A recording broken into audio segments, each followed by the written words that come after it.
am back. Today we are going over a topic that is near and dear to me because I have spent a lot of time on phones. And believe it or not, I like to listen in on the phones, everything that's going on. So, we are going to talk about how to master the phones.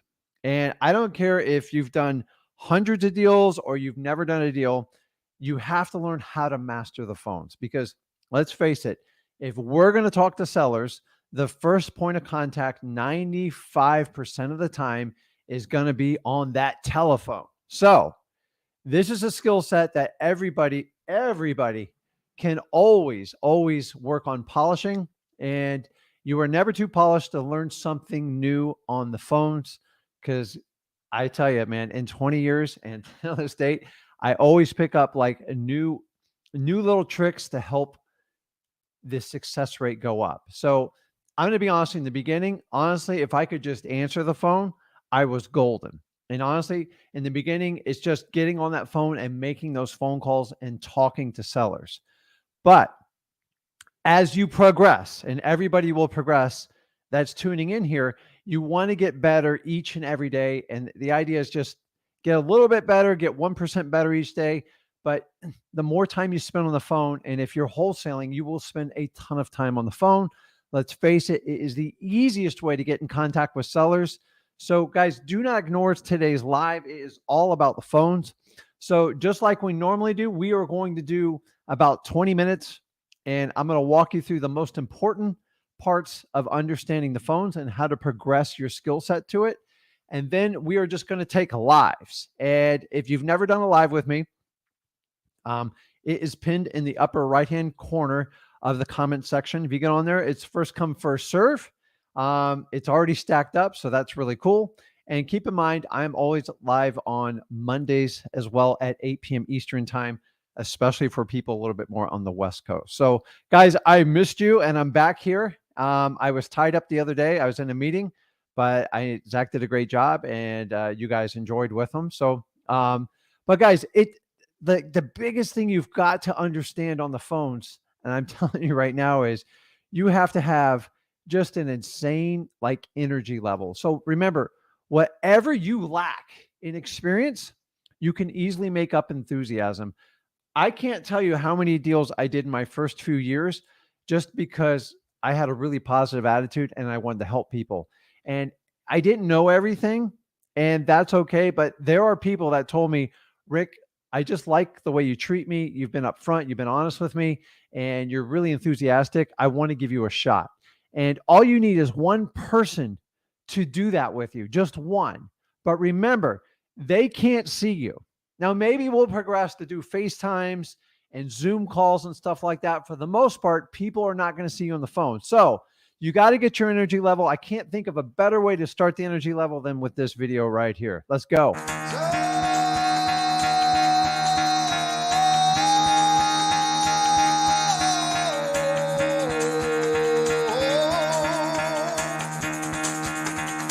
Get the fuck out of bed, bitch. Go.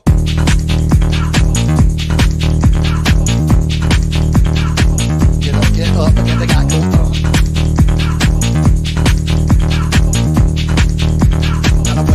Time to wake up, bitch. Get up. Get up. Get up.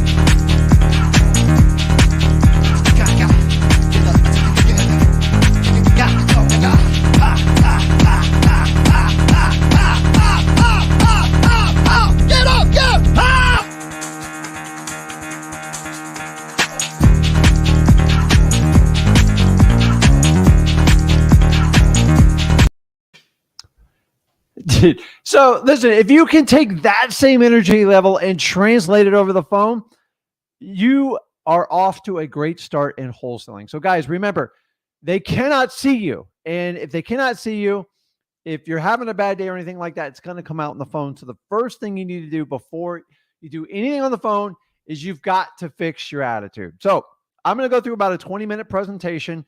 I want you guys to use the comments, introduce yourself, let us know what market you're in. And if you want to jump on a live, just click the link for the lives. It's pinned in the comments section. If you're on Facebook, as long as you join and subscribe to our Facebook group, it is pinned there as well. And you can get on the live. And remember, we talk all about wholesaling. So without further ado, let's get in. Let's talk about how to master the phones. And I can't think of a better topic to talk about than this. So let's get into it.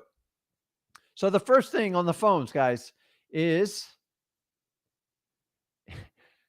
you got to answer your phones live. So if you're doing outbound calls and somebody calls you back, or say you're doing direct mail and you put a phone number on the bottom, guys, you have got to answer the phones. I will let you in a little secret. One of the reasons why my company dominates my local area in wholesaling is because we're one of the few people that actually answer our phones live. And I will tell you, for the longest time, I was taught to let it go to voicemail and filter out all the haters, and all the tire kickers on there. That worked in the beginning. Then we go fast forward, even back 2013, 14, 15, I was the only company that would answer the phone live. You know why? It was much easier to get them on the first phone call. I didn't have to play phone tag. And keep in mind, once they got a hold of me or my company, that's it. We circle the wagons. We make sure they don't call anyone else, and it is over. If you talk to the average seller that calls on an outbound piece of mail or any type of solution you do, let it be reverse wholesaling or a sticker, they will deal with the person that treats them the nicest and answers the phone first. If you give them 10 like postcards, less than 10% of the people answer the phone, because the honest with you guys, a lot of you guys are taught the wrong way. You're taught like just let it go and cycle. Honestly, find someone to answer the phone. If you're working a job, have your wife answer the phone. Have your sister answer the phone. Get a business partner. I'm telling you, answering the phone is a game changer in wholesaling. It will separate you from most of the competition. Most wholesalers do not answer the phone. And for this reason alone, they are missing out on the business. Think about it. You spend all that money on leads. You skip trace all these lists, everything. You leave a message and they call you back and they get an answering machine. You got to understand, a lot of sellers, they have to build up so much energy just to call you. Like it takes a lot of momentum and it takes a lot of guts for them to call you. And when they leave a voicemail, it's like they might change their mind. I can't tell you how many motivated sellers have called me, my company, even when I did in the beginning. And honestly, if they didn't hear me connect with them, they probably just would have gave up. They might have gone to a realtor or they'll probably go to another wholesaler. Guys, answer your phones live is a phenomenal difference. Okay. Number 2, by God, just be yourself and be personable. Okay. Stop being a robot. Stop telling them like your big corporation. If you have to tell them your home buyer solutions, but listen, hey, I'm Rick Ginn with Treasure Coast Home Buyer Solution, whatever your company name is, and just make it personable. Okay. People relate with you when you're personal. Think about it. How many times you call a business and they put you on some sort of international phone call, they transfer you 3 times and the person just butchers your name. You just get tired of it. It's not personable. It's very business-like. So the more personal you make it, just like being their friend, connecting with them, building that rapport, it will go a long way. Guys, you've got to be personable, and I want you to be yourselves. A lot of this stuff's common sense, I know, but you'd be surprised how many people overlook this stuff. Number 3, remember, they can't see you. I got my specs on today. Sorry about it. I'm actually blind without them. I usually wear contacts, but I thought I'd change it up today. So they can't see you over the phone, okay? I know, I know some of you do FaceTime and Zoom, but for the most of you guys are doing the phone. So your tone, your speed, and your enthusiasm is what they are initially judging you on, especially in the first 30 seconds. So make sure your tone is clear and crisp. Make sure your speed matches their speed, and make sure your enthusiasm just boils through that phone. You only get one shot at a first impression on a phone. Because they can't see you, they're going to rate you on tone, speed, and enthusiasm. Case closed. If you screw these 3 up, they're probably going to judge you instantly, and you're not going to get far with them. Okay. This is one of my favorite sayings, and I'll say this till the day I die, is you need to turn your scripts in the conversation. I'm fine with you having a script. I even provide you a script at freewholesaling.com. And by the way, if you guys are new to this channel, make sure you go over to freewholesaling.com. We teach you step by step how to get started in this business, make your first 100 grand. In there, we do provide a script on how to talk to sellers. But remember, a script are nothing more than bullet points. Okay. So when you have a script and you're asking them questions, turn it into a conversation. So many wholesalers try to memorize their scripts in like perfect order. And what happens when you memorize something in perfect order? What happens when the seller answers a question that's not in the order of your script? It rattles you. So the key thing is understanding your bullet points in your script. So if you have 5 points on your script and you're going through point 1, point 2, point 3, and then they jump to point 5, a lot of you will ignore point 4. You forget to ask it. Okay.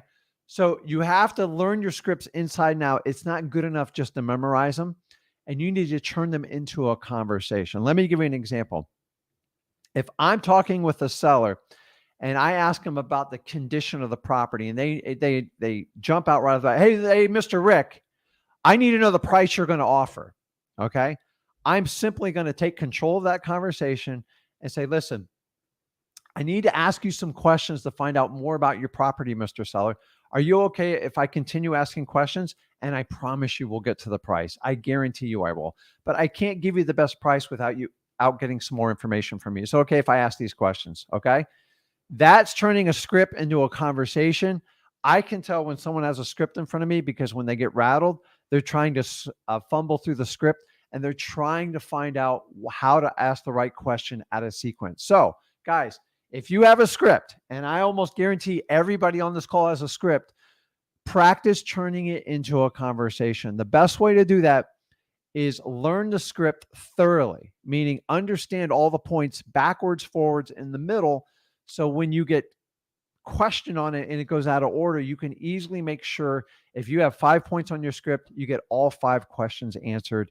There's nothing worse than going through a script in systematic order and somebody changes it for you and like you fall apart. Guys, I've been there. I've done this. I'm telling you, if you will learn your scripts inside and out, then you turn them into conversations. That's what's called mastering your phones and massively stepping up your game. That's a big one. Okay. I'm going to beat this to death. And I promise you, you're going to hear this on every live stream I do. You must seek motivation first. The reason for this is I have never gotten a good wholesale deal without some sort of motivation. Okay. Just to let you know, price is not a motivation. Everybody wants a good price. So it's not a motivation. Price is an asking. It's not a motivation. So the more you have motivation, the better the deal is going to be. If you spend the first part of your conversation qualifying them for motivation, you'll go much further in wholesaling. So many of you guys spend hours on comping and figuring out who your cash buyer is going to be. Honestly, if your seller does not have motivation, you need to move on and find a seller that has high motivation. Otherwise, you will not make it in wholesaling. If you do this in reverse order, you definitely won't make it in wholesaling. Guys, motivation is first. It's got to be one of your early types of questions. And I'm going to teach you in this slide presentation on how to master the phones, on how to qualify all sellers for motivation. Okay. Now here's a great secret, but it should be common sense 101. And most courses do not teach it. It simply is use the seller's name and use it as often as possible. Let me give you a little example. If I use your name, it usually rings a bell in your ear. So Aries, Josh, Jefferson, Steve, Jonathan, when I say your name, I guarantee your heads turn around. Revan, Mia, Jennifer, George, everybody who's on this live, Beth. When I use your name, I promised you it got your attention, right? So if it got your attention, use the name multiple times throughout the conversation. Guys, it works on children very well. You ever notice when you're talking to your children or you're talking to a child, If you say, hey, Johnny, I need you to do this. And Johnny, when you're done with that, I need you to go over there. Johnny, I need you to nod your head so I know you understand what I'm saying to you. That is the essence of using someone's names. It is like a dog tag to your nervous system. When someone calls your name, your head snaps. You don't have a choice. You absolutely, right, Jennifer? See, you're not like, people use names. I'm just telling you, if you want to find out if your seller is paying attention to you, use their name and use it often as you possibly can. Most people in real estate don't use this little trick, and it works really well. Ask my wife. She calls my name out. I run. It just works. Use people's name and use it often. And another little tip on names, if you do not know how to pronounce the person's name, just ask them. I rather ask than butcher someone's name, because I think people respect when you ask on it. So use the seller's name. Okay. So we talked earlier about seeking motivation. How do we seek motivation? We have to ask the 4 qualifying questions. Okay. And so we're going to make this a little interactive in there. I put up the acronyms MCTP. I want you guys to put in the comments what each one stands for. And I just want to find out if you're paying attention. So what's M for? Somebody type that in the comments. We'll put it in there. I've already talked about it in the slide presentation, so it should be an easy one for you. Okay. You have to do this first. If you don't do this first, you're wasting your time. I want you to understand the 4 qualifying questions that we teach are in order. So Benji's got it perfectly right. So does Chadrick. Oh, okay. Well, Benji spelled the whole thing out. He's kind of motivation, condition, timeline, and price. And honestly, in the perfect world, this is the perfect order you ask to do your motivation questions. So, it's so funny. Somebody's ticked off giving me a mad face in here. I think it's just so funny. Maybe they're just not asking the right question. So motivation, why? We need to seek out the motivation, and simply by saying, hey, listen, Mr. Seller, why are you looking to sell this property? Okay. Simple as that. The next one's condition. We're going to ask the condition of the property. This will help match up the motivation. Why we ask timeline? Honestly, we want to see if they made a decision when they want to sell by, because if someone hasn't made a decision where they're going to move and relocate to, on how many days, like, are you moving at the end of the month? If they say, I haven't made that decision yet, they're probably not that motivated to make a decision while you're on the phone with them. And the last one is price. You guys get into it. Price is not a motivation. I always go into price is, what do you need to get out of this property? I never ask what you need. I never ask what your selling price is, because that's always a wish list. Unfortunately, realtors created this artificial world on how we do the properties and play this poker game. List it way above price and just get someone close to it, and the realtor looks like a hero. I'm not faulting them for it, but that's the system that we have to play in. So motivation, condition, timeline, and price. Awesome job, Benji. Guys, just so MCTP, if you just remember that acronym, you can work that into your qualifying questions, so you can turn your scripts into conversations. So like this, if I ask them the motivation and they want to tell me they want to sell the house in the next 90 days, seller, that's great. Tell me why you're looking to sell the house in 90 days. I pivoted from timeline back to motivation, and then I'll go into condition, and then I'll see what they need to get from the property. Why I do that? It turns the script into a conversation.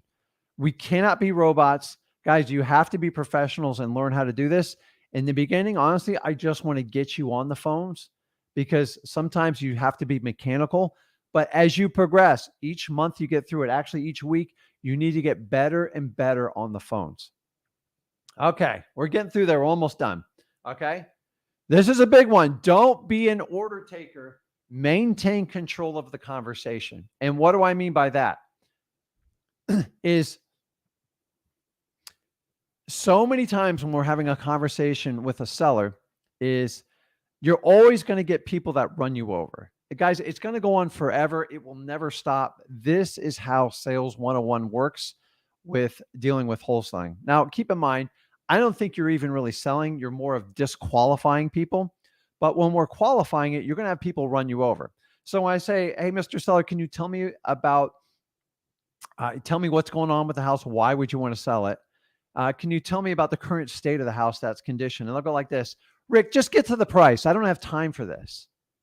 You immediately have to grab that seller by the collar nicely and say, hey, listen, Mr. Seller, if I could just ask some basic questions about the house and allow me to get the best offer for you so I can structure an offer to see if you even qualify.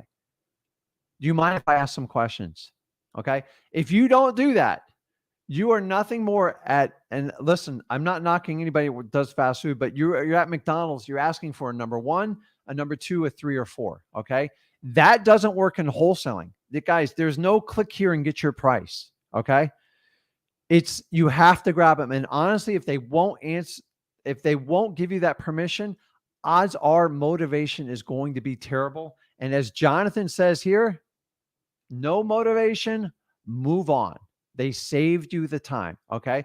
The reason why we want to get right into the qualifying questions is because I don't want to sell to someone that has no motivation. So here's another little trick. So when I go through motivation and I'm talking to them and they go on and they tell me how perfect this house is. Perfect white picket fence. I just painted it a pastel. We just did the gutters. They're brand new. And they go on and they keep throwing up. And you guys, you know exactly what I'm talking about. Here's what I do. I stop them. Oh, hey, John, dude, sounds like your house is perfect. Why are you even considering selling it? And I shut up. Keep in mind, if they reached out and called you or you called them and they're going on about the house, there's could be motivation. They're just hiding behind their ego. You guys know how I feel about egos is you have to lose your ego as a wholesaler. Unfortunately, sellers, a lot of them don't lose their ego until they get to know you and they learn to trust you. So don't write them off when they start bragging. Just stop them. Just do the takeaway right away. Okay. Maybe I'm just not this. Maybe why would you sell this property? It's so perfect. You should get top dollar for it. Why don't you go ahead and list it? You know, why don't you just go ahead and sell it for top dollar? Just sell it on your own. There's a reason typically they're not doing that and they're talking to you. Now, every now and then there are time wasters, but it is what it is. So, okay. We are almost done, I promise here. And this goes right into, I kind of overtalk the slide. Do not over pursue your sellers. This is a big tip you have to understand on the phones. I want you to be enthusiastic. Like God knows I want you to be enthusiastic about wholesaling, but your enthusiasm has to be about helping. Do not let your enthusiasm ramp up when you come to the price section. Okay. You actually have to be wanting them to chase you, not you chasing them, even though you want the deal bad. Okay. This is why I constantly want you to be working on multiple motivated sellers. You never rely on one because they'll break your heart. It's like the girlfriend you had in high school. They're going to take it away from you. So when you get excited and you get to the price down, you have to have some reservation and a little bit of pullback. Okay. If you're too eager when it comes to price,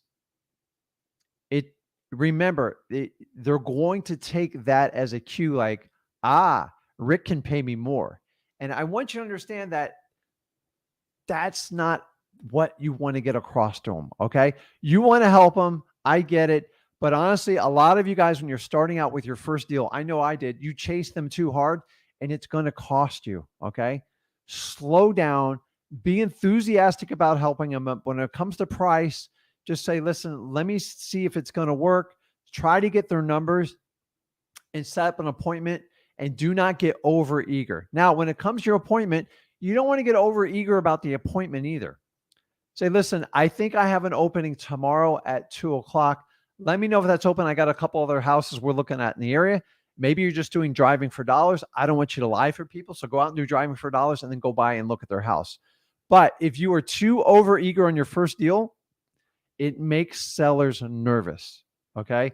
You have got to act like you've bought 1,000 houses before. I'm not talking about lying, but you just have to personify that you could live without this deal. And if you do that, you will truly get a good deal. Okay. Now, I'm not talking about like being insulting or anything like that, but there has to be pullback.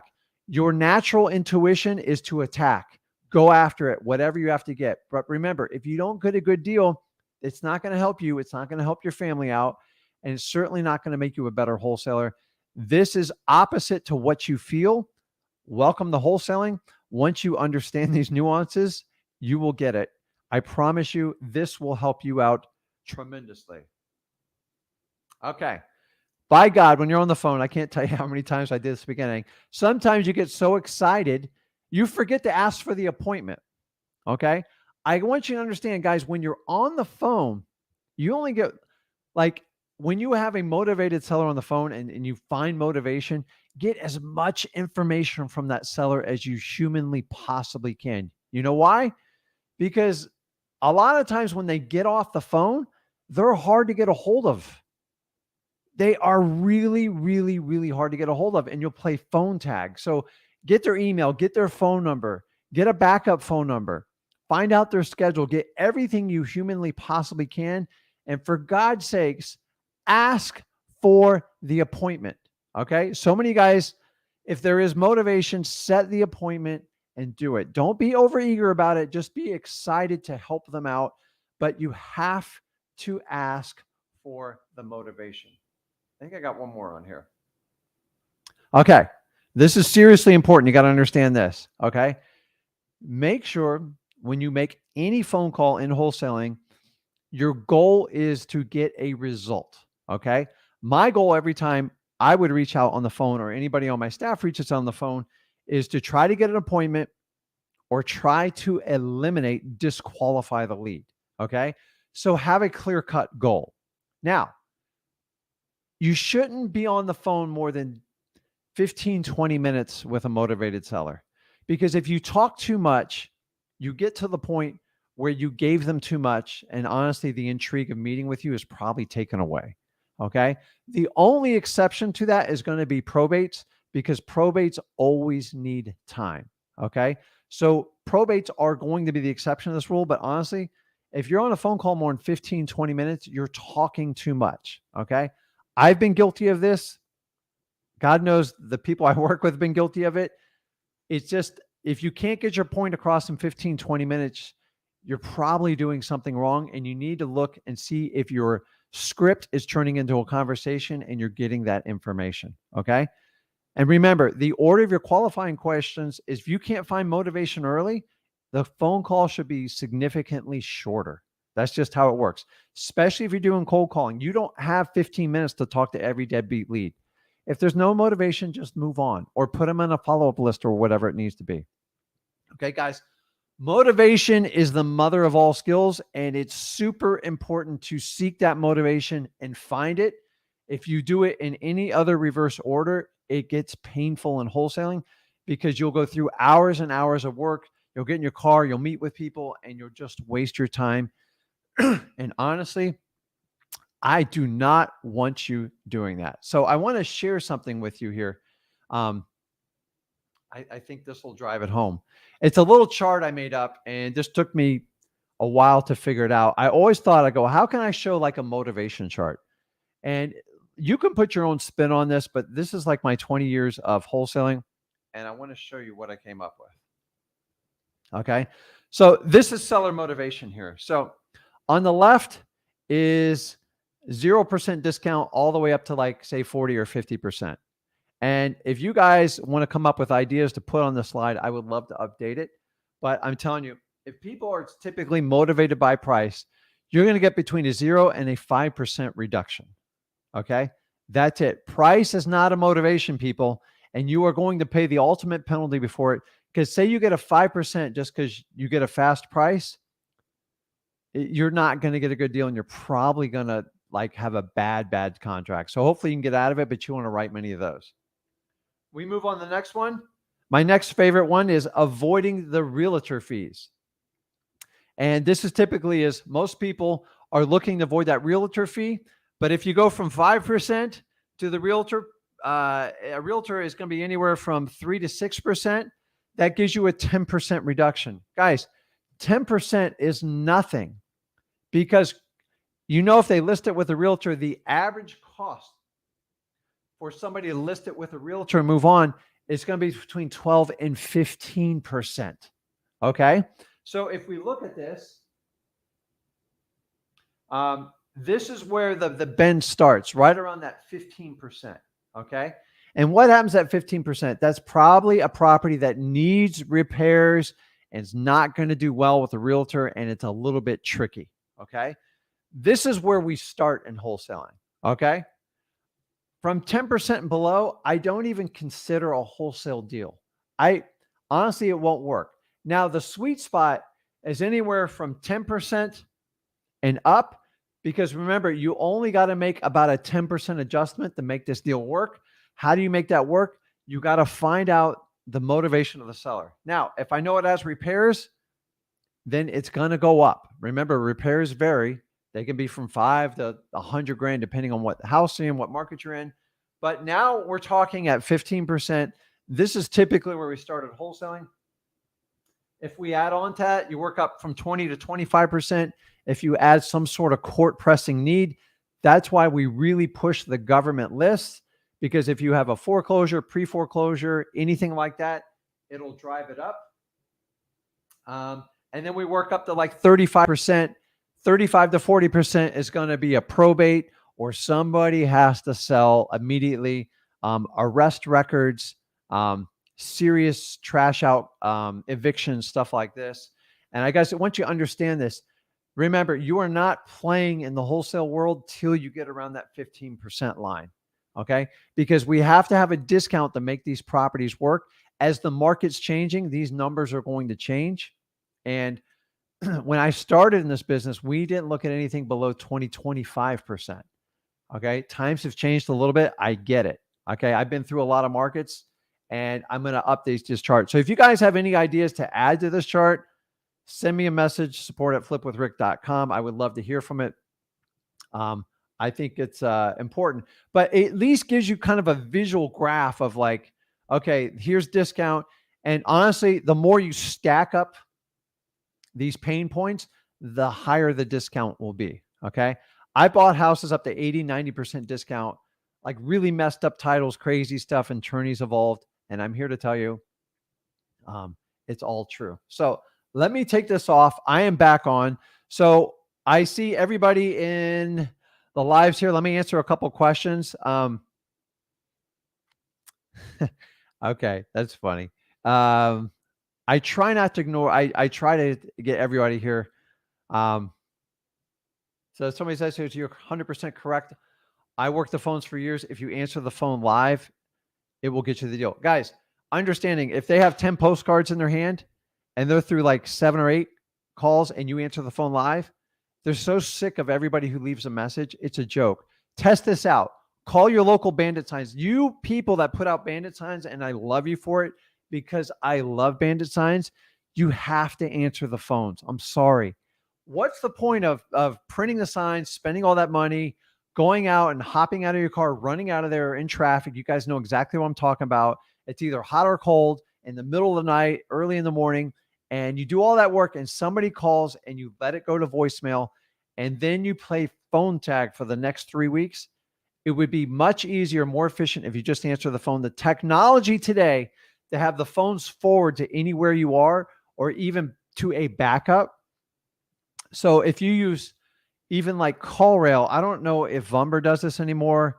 There's a bunch of other phone things.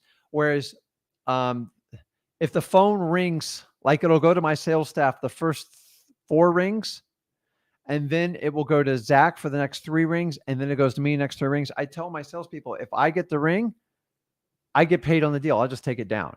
And guess what? I get rings. Sometimes stuff happens. I get it. Like companies have to work together. But I'm telling you guys, you spend all this effort to get your phone out on business cards. You put out flyers. You put out sticky notes. For God's sakes, answer your phone, because your urgency is not there. The personal connection is just gone when it goes to an answering machine. I have people argue to me as blue. I'm just here to tell you, unless you're sending out hundreds of thousands of leads, you only get so many phone calls. You have one shot at making an impression. Answer your phones live. It makes a huge difference.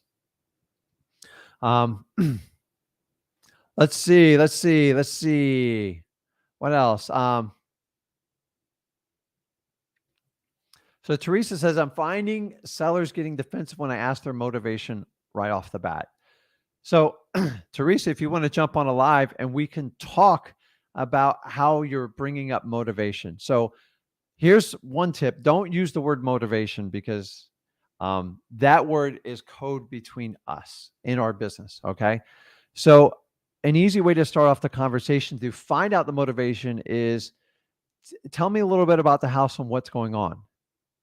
And then the idea is usually they'll start with the house and you want to convert the conversation to what's going on in them personally. So understand real estate is nothing more than a side effect of what people are going through in their lives. Okay. I'll give you an example. Say if I lose my job and I can't pay my mortgage, my problem is I lost my job. My symptom is I can't pay the mortgage and my house is probably going to go on foreclosure. And that's going to cause me to have high motivation. Okay. I need to get to the root of why you're getting a foreclosure. And that's what you need the seller to tell you. It's very bad when you tell them, I know your house is in foreclosure. You need to sell it to me. You can't say stuff like that. So I always start out, listen, tell me a little bit about what's going on in the house or what's going on with you. And let me see if I can help you out. And I simply, that's my motivation. That's my qualifying question. If you say the word, what's your motivation for selling the house? Sellers have figured out what the word motivation means. By the way, you know why? Because it's in every tagline and you see in Zillow, you see it in any type of FSBO. I see it on bandit signs. And for God's sakes, I definitely see it on realtors listening. Seller is motivated.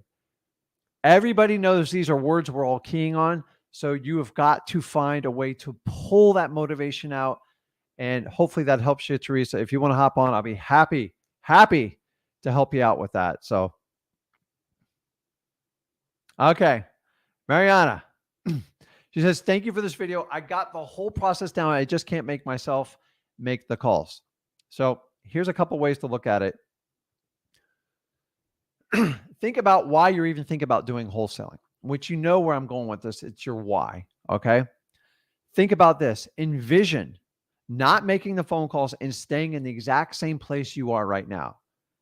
If you're not happy, you don't like your job, you're not financially free, and you have absolutely zero freedom of your time. How is that going to look in a year from today? How about 2 years? How about 5 years? How about 10 years? I'll tell you a little story. Tony Robbins, if you guys have ever been to one of his UPW Unleash the Power seminars, he does an exercise where they regress you and they take you like your worst habit. Maybe it's drinking, maybe it's procrastination, maybe it's avoiding your family, and they make you go back in time and they show you where you came from before. And if it shows you what you're going to look like a year if you don't change it, 2 years, 5 years, 10 years. And guys, this comes about quickly. I'm 20 years in the wholesaling. I had the exact same problem Mariana had. Marina, I'm butchering your name probably. I apologize.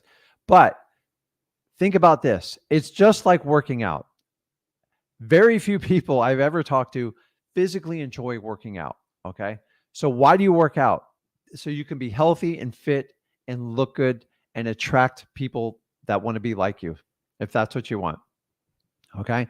I just do it for health and preservation and feeling good.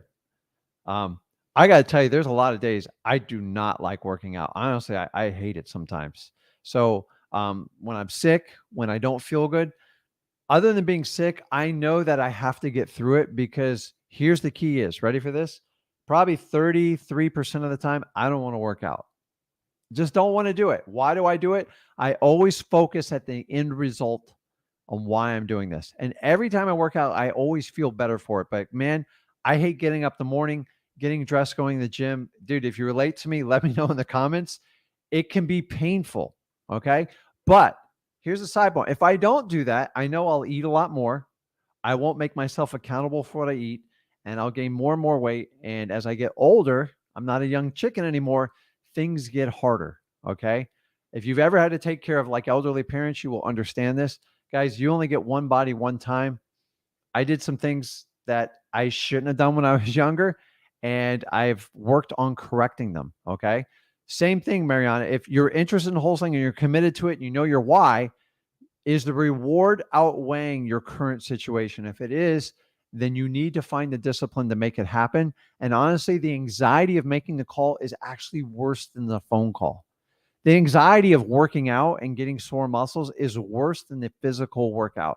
Once you get 5 minutes into it, you're like, okay, I'll be done in like 30, 40 minutes. It's the same thing with phone calls. So hopefully that'll help you out and that'll motivate you to do that. Let's see here. So David said, I had a guy bitch me out and say we're all look alike. The reality is just the tips I gave you in today's presentation on how to master the phones is so you don't sound alike. So just try to find a way not to sound alike. Be personable, answer your phones, inject enthusiasm, tone, the speed of your conversation, and qualify by using your script and turning it into conversations. Okay, I think we are up to date there. I appreciate it, Trevor. It is kind of a cheat code on phones. And the funny thing is, honestly, that's 20 years of tips I've shared, like of every failure I've made on the phone. Guys, I've lost so many deals over the years, but I've done enough deals where I've more than made up for it. So I appreciate it, Trevor. What's up, Colton? How you doing? Jonathan's correct on this. Throughout the script, focus on MCTP. So I'm going to get Zach to pump this out too. MCTP is just, it'll burn in your mind. So if you forget it, I love acronyms. I'm just an acronym type of guy. MCTP sounds like an auto parts store. I don't know, but it works. So burn it in your brain. So if I ask you today, you come on the live, I'm going to ask you what the 4 qualifying questions acronym is. MCTP. And if you burn it in your mind, it's just like, you don't have to go in exact order. Just make sure price is at the end. That's the only one that has to be in the end. And I've already given you the tips what to do when they attack you on price. Redirect the conversation, take control of it, and ask permission to ask more qualifying questions. So, guys, if you enjoy the content I'm sharing here, just do me a favor, smash that like button and hit that subscribe button. And that helps more people view our feed so we can help out as many people as possible. And guys, if you're brand new here, go over to freewholesaling.com. We share a 25 years experience between me and Zach on how to get started in wholesaling. I don't care if you've never done a deal. And the best part is we teach you how to do it for free up to your first $100,000. Nobody else offers this much information out there. And if you want to benefit from this, from someone that's been in the business 20 years, I'm not going anywhere. I love this business. We're a family business. I do this with my son. My wife's involved. I love this business. And I want to help as many people as possible. I believe learning wholesaling should be like learning your ABCs. It shouldn't be confused with these outrageous prices. I'm getting messages of people being tricked, people being suckered. If you've fallen victim to anybody taking your money that had no idea how to do wholesaling, let me fix it. I can't get your money back, but honestly, you will get a lesson out of it. And me and Zach will teach you how to wholesaling. And this is life. And sometimes that's how you have to learn. You're not the first person that's burned and you won't be the last. And I want to help prevent that for you. So, okay, let's get, Malik offers good advice here. He says, just get over the first few calls. It's easy. Okay. Teresa, you hop on. I'll try to jump you on there. Okay. Awesome. Okay. So I appreciate you guys helping me answer questions in the comments. Let's see. I'm trying to answer them all so I can get to everyone. One more time. I got on late. So Pedro, if you hopped on late, the really cool thing is this is recorded. Just go over to the Flip with Rick YouTube channel and it'll be all on there for you. So let me jump on. I'm going to try to take everybody in order I got Revon and I'll have Jennifer on after that. So I'll try to prepare you. So if you guys put yourselves on hold. You don't have to be on video. Honestly, I don't care. I just want to help you out. And so here's the key when we do the lives, okay? To get the most out of the lives, since me and Zach don't charge for this, is bring me things you need help with, something you need encouragement about. But if you come on here and just complain, I'll listen to you, but I don't fix complaining. I don't have a fix button for it. You're going to have to put in the work. And if you complain, I'm asking you really hard questions. And the purpose is not to single you out, it's to help you. So since I don't collect money from you guys personally, I have this gift of telling you the truth. And sometimes, you know how they say the truth hurts? It's here to help you. I am like that uncle you didn't have. I'm like that parent that's just going to tell you the truth. Think about if your parents were ever really hard on you, you hated it as a kid, but like when you got successful later in life, you go, man, I'm so glad they did that. I want you to understand that's how me and Zach treat you guys. And if you feel like we're being upfront with you, that's how coaching and mentoring should be, because so many times you guys pay these outrageous fees and they just baby you. So you won't return the product. You won't do a chargeback, anything like that. So we don't do that. So let's jump into it. Ravon, you there? Yeah, can you hear me? Yeah, I can hear you. How you doing, man? Good, good. How about you? I'm fantastic. I'm alive today. I can't ask for anything more. Oh, that's great. So if you start with that, guys, life is just, it's just better because somebody didn't get that opportunity that me and Ravon, everybody else is getting today. So if you just like wake up with that attitude, you're good to go. So what's up? So I think last time I talked to you about this, I was doing virtual wholesaling, and I finally like picked my market and all. I'm doing like so the question I have is about ARV. So like I know about the calculation like ARV minus repaired multiplied by 70% based on like wherever you're targeting. The question I have is I don't know how to like calculate ARV. Like I watch your videos about ARV about like comps, so, like comparing properties and all, or asking a wholesaler or not wholesale, asking a cash buyer how much you would pay for this property. I'm still kind of confused about the comps and that. So you're not the only one. This is a very, very common question. Yeah. And let me give you two founding rules that will help you in wholesaling on this part. Yeah. Okay. Yeah. I'm going to actually give you three.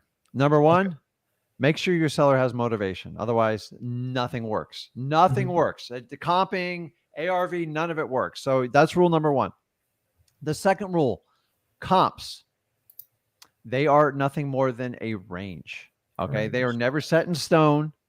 It's just how it is. I've never had a property go, that's the exact comp. There's 9 identical houses that sold within like a block of it, and that's the number. Okay. Comps are a range. So if you have the ability to throw out the high, throw out the low, and try to let the machine do the comp with you putting common sense into it, that's going to be your comp. If you spend more than 10 or 15 minutes just doing comps, it typically means you overpaid for the property and you're trying to manipulate the price to force the deal go through. Okay. Okay. So like if I find, so I'm doing, like I said, I picked Detroit as my thing. Yeah. So if, let me finish here. I'm going to give you rule number 3 and then I'm going to walk you through it. Okay. Oh, okay. Yeah, no problem. Number 3, your ultimate sales price will be dictated by who? I'm not sure what it ultimate sales. Yeah, I'm not sure. It's your cash buyers. Buyer. Okay. So I'm giving you a little cheat sheet, especially if you're brand new here. Yeah. You are somewhat guessing in wholesaling. Yeah. But you're guessing based on odds and percentages. If I have comp range, say if the comp is from 150 to 162, that's where I kind of worked it out. Okay. Okay. And then your seller has motivation, right? Okay. Yeah. Then all you have to do, you ready for this? Yeah. You got to get the price low enough to make a spread from that 160 to like 165. And you have to make a calculated, educated guess. And I want you to hear me clearly. It is a guess. In the old days, we just used 70% because I just don't think we were very bright when we were doing wholesaling. We're much more advanced today. Yeah. Your odds of getting a deal 70% discount are low. I'm just here to tell you. And matter of fact, in the last 3 to 4 years, I'd say if you could get a property at a 15, 20% discount, you can make a bundle. Times are changing. Okay. Okay. But you can't, like a lot of people, oh, you got to buy 30, 40% discount. The market's falling off the cliff. The market's pulling back, but it's not falling off of a cliff. Okay. Okay. The way you find out where that sweet spot is, you put it under contract for the best price possible, and then you throw it out to your qualified cash buyers. So you're going to know quickly when you put that property out there, if your cash buyers start offering you like 175, 180, you know you have a home run. If they start offering you 150 to 140, you know you screwed up and you need to fix it as fast as possible. Okay? Okay. Cash buyers are smart. Do they want a good deal? Absolutely. Okay. But you're never going to get this perfect. And more people, when they start out wholesaling, is they use this as like, it just screws them up real bad. Okay. Okay. Where they mostly get screwed up is on repairs. Okay. And repairs, I'm going to be honest with you, dude, they're all over they're even worse than comps. Okay. So you need to look at a house and you've got to guesstimate repairs. Number one, you take your seller's estimate and you can typically throw that out the window. Okay. Number two is you go look at the property or you have somebody look at the property for you. That's probably going to be the most accurate way to do it. Okay. Okay. And when you have to start redoing kitchens and bathrooms, it starts to add up. And if you throw in a roof, it will skew your numbers way off. So the biggest thing I look for is roof age when I'm looking at properties here in Florida. Okay. Roofs are a nightmare for us. So anything more than 15 years old, every seller is going to beat me up about the roof. The average roof, depending on the square footage, is 15 to 20 grand in Florida. Okay. So what you can do is you can develop a cheat list on how to do repairs. Some people already know it because they've done it. Honestly, there's enough tools online to help you estimate that stuff. If you're brand new to this, you haven't done it before, dude, send your sellers in. They'll tell you exactly what the repairs are and learn from it.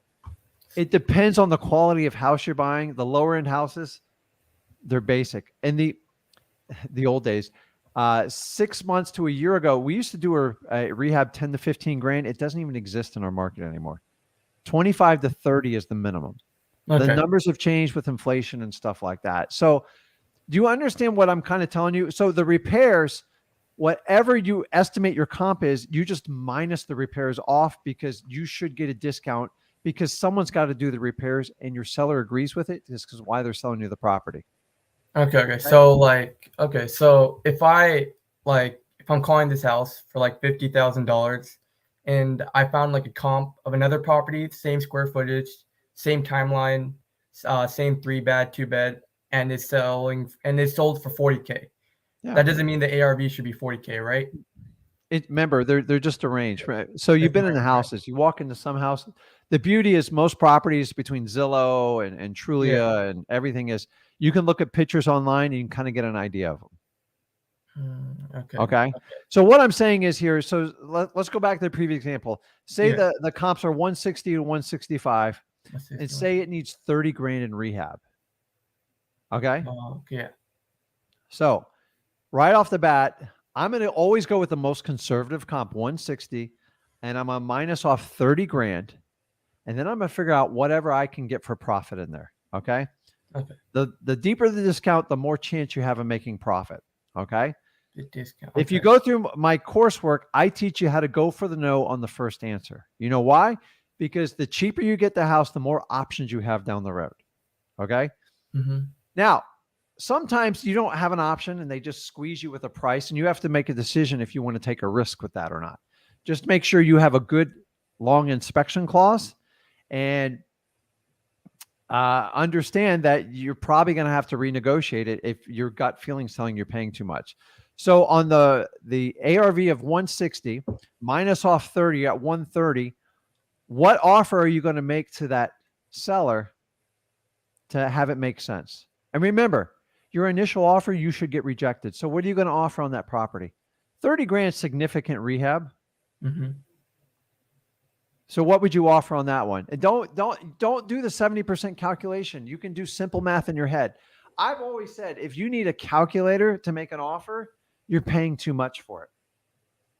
Okay. You're paying too much for it. So In that case, I would simply, here's a really easy one. Just offer them 100. They're probably going to beat you up anyways. Just go, listen, I don't know. What if I just offered you 100 grand? Would that work for a cash offer? I close quickly and just shut up. 9 times out of 10, they're going to come back and go, oh, I could never take that least. The least I could take is like 121. Okay. They might come back and say, I can't take anything less than 150. And then they're like, oh, okay, well, so in that example, if they take the lower price, if I get it at like 125, that's going to be too much because the ARV is 130 minus the repairs. If they take it at 105, 110, I can probably make that work and make a $10 to $15,000 assignment fee. Oh, okay. Now here's the fun part about this. If the house is vacant and it's in rough shape and they will not bend, they say, listen, I won't take anything less than 125. Yeah. Go, listen, I'll put it under contract for 125, but I really got to kind of inspect this because it's tight. So you said the air conditioning works, but you walked in there and it's like 85 degrees in the middle of summer. You already know the AC is bad. Put it under contract, put under a 2-week or a 30-day inspection, and then go back in there, bring your cash buyer if you want, and you know the AC is bad. You can take off $5 or $6 grand right off the bat. And here's the worst part. If they don't go, listen, I checked it out. My guy looked at it, the AC is bad. I can't do that price. I need to get out of the contract, or I always say, just where can I send over the cancellation? They go, oh, wait, what do you mean? Remember, once they enter in a contract with you, sellers that make it difficult for me, I push back a little bit. I know I need to help them out, but like you said, the AC is good. He tried to turn it on. It doesn't blow cold.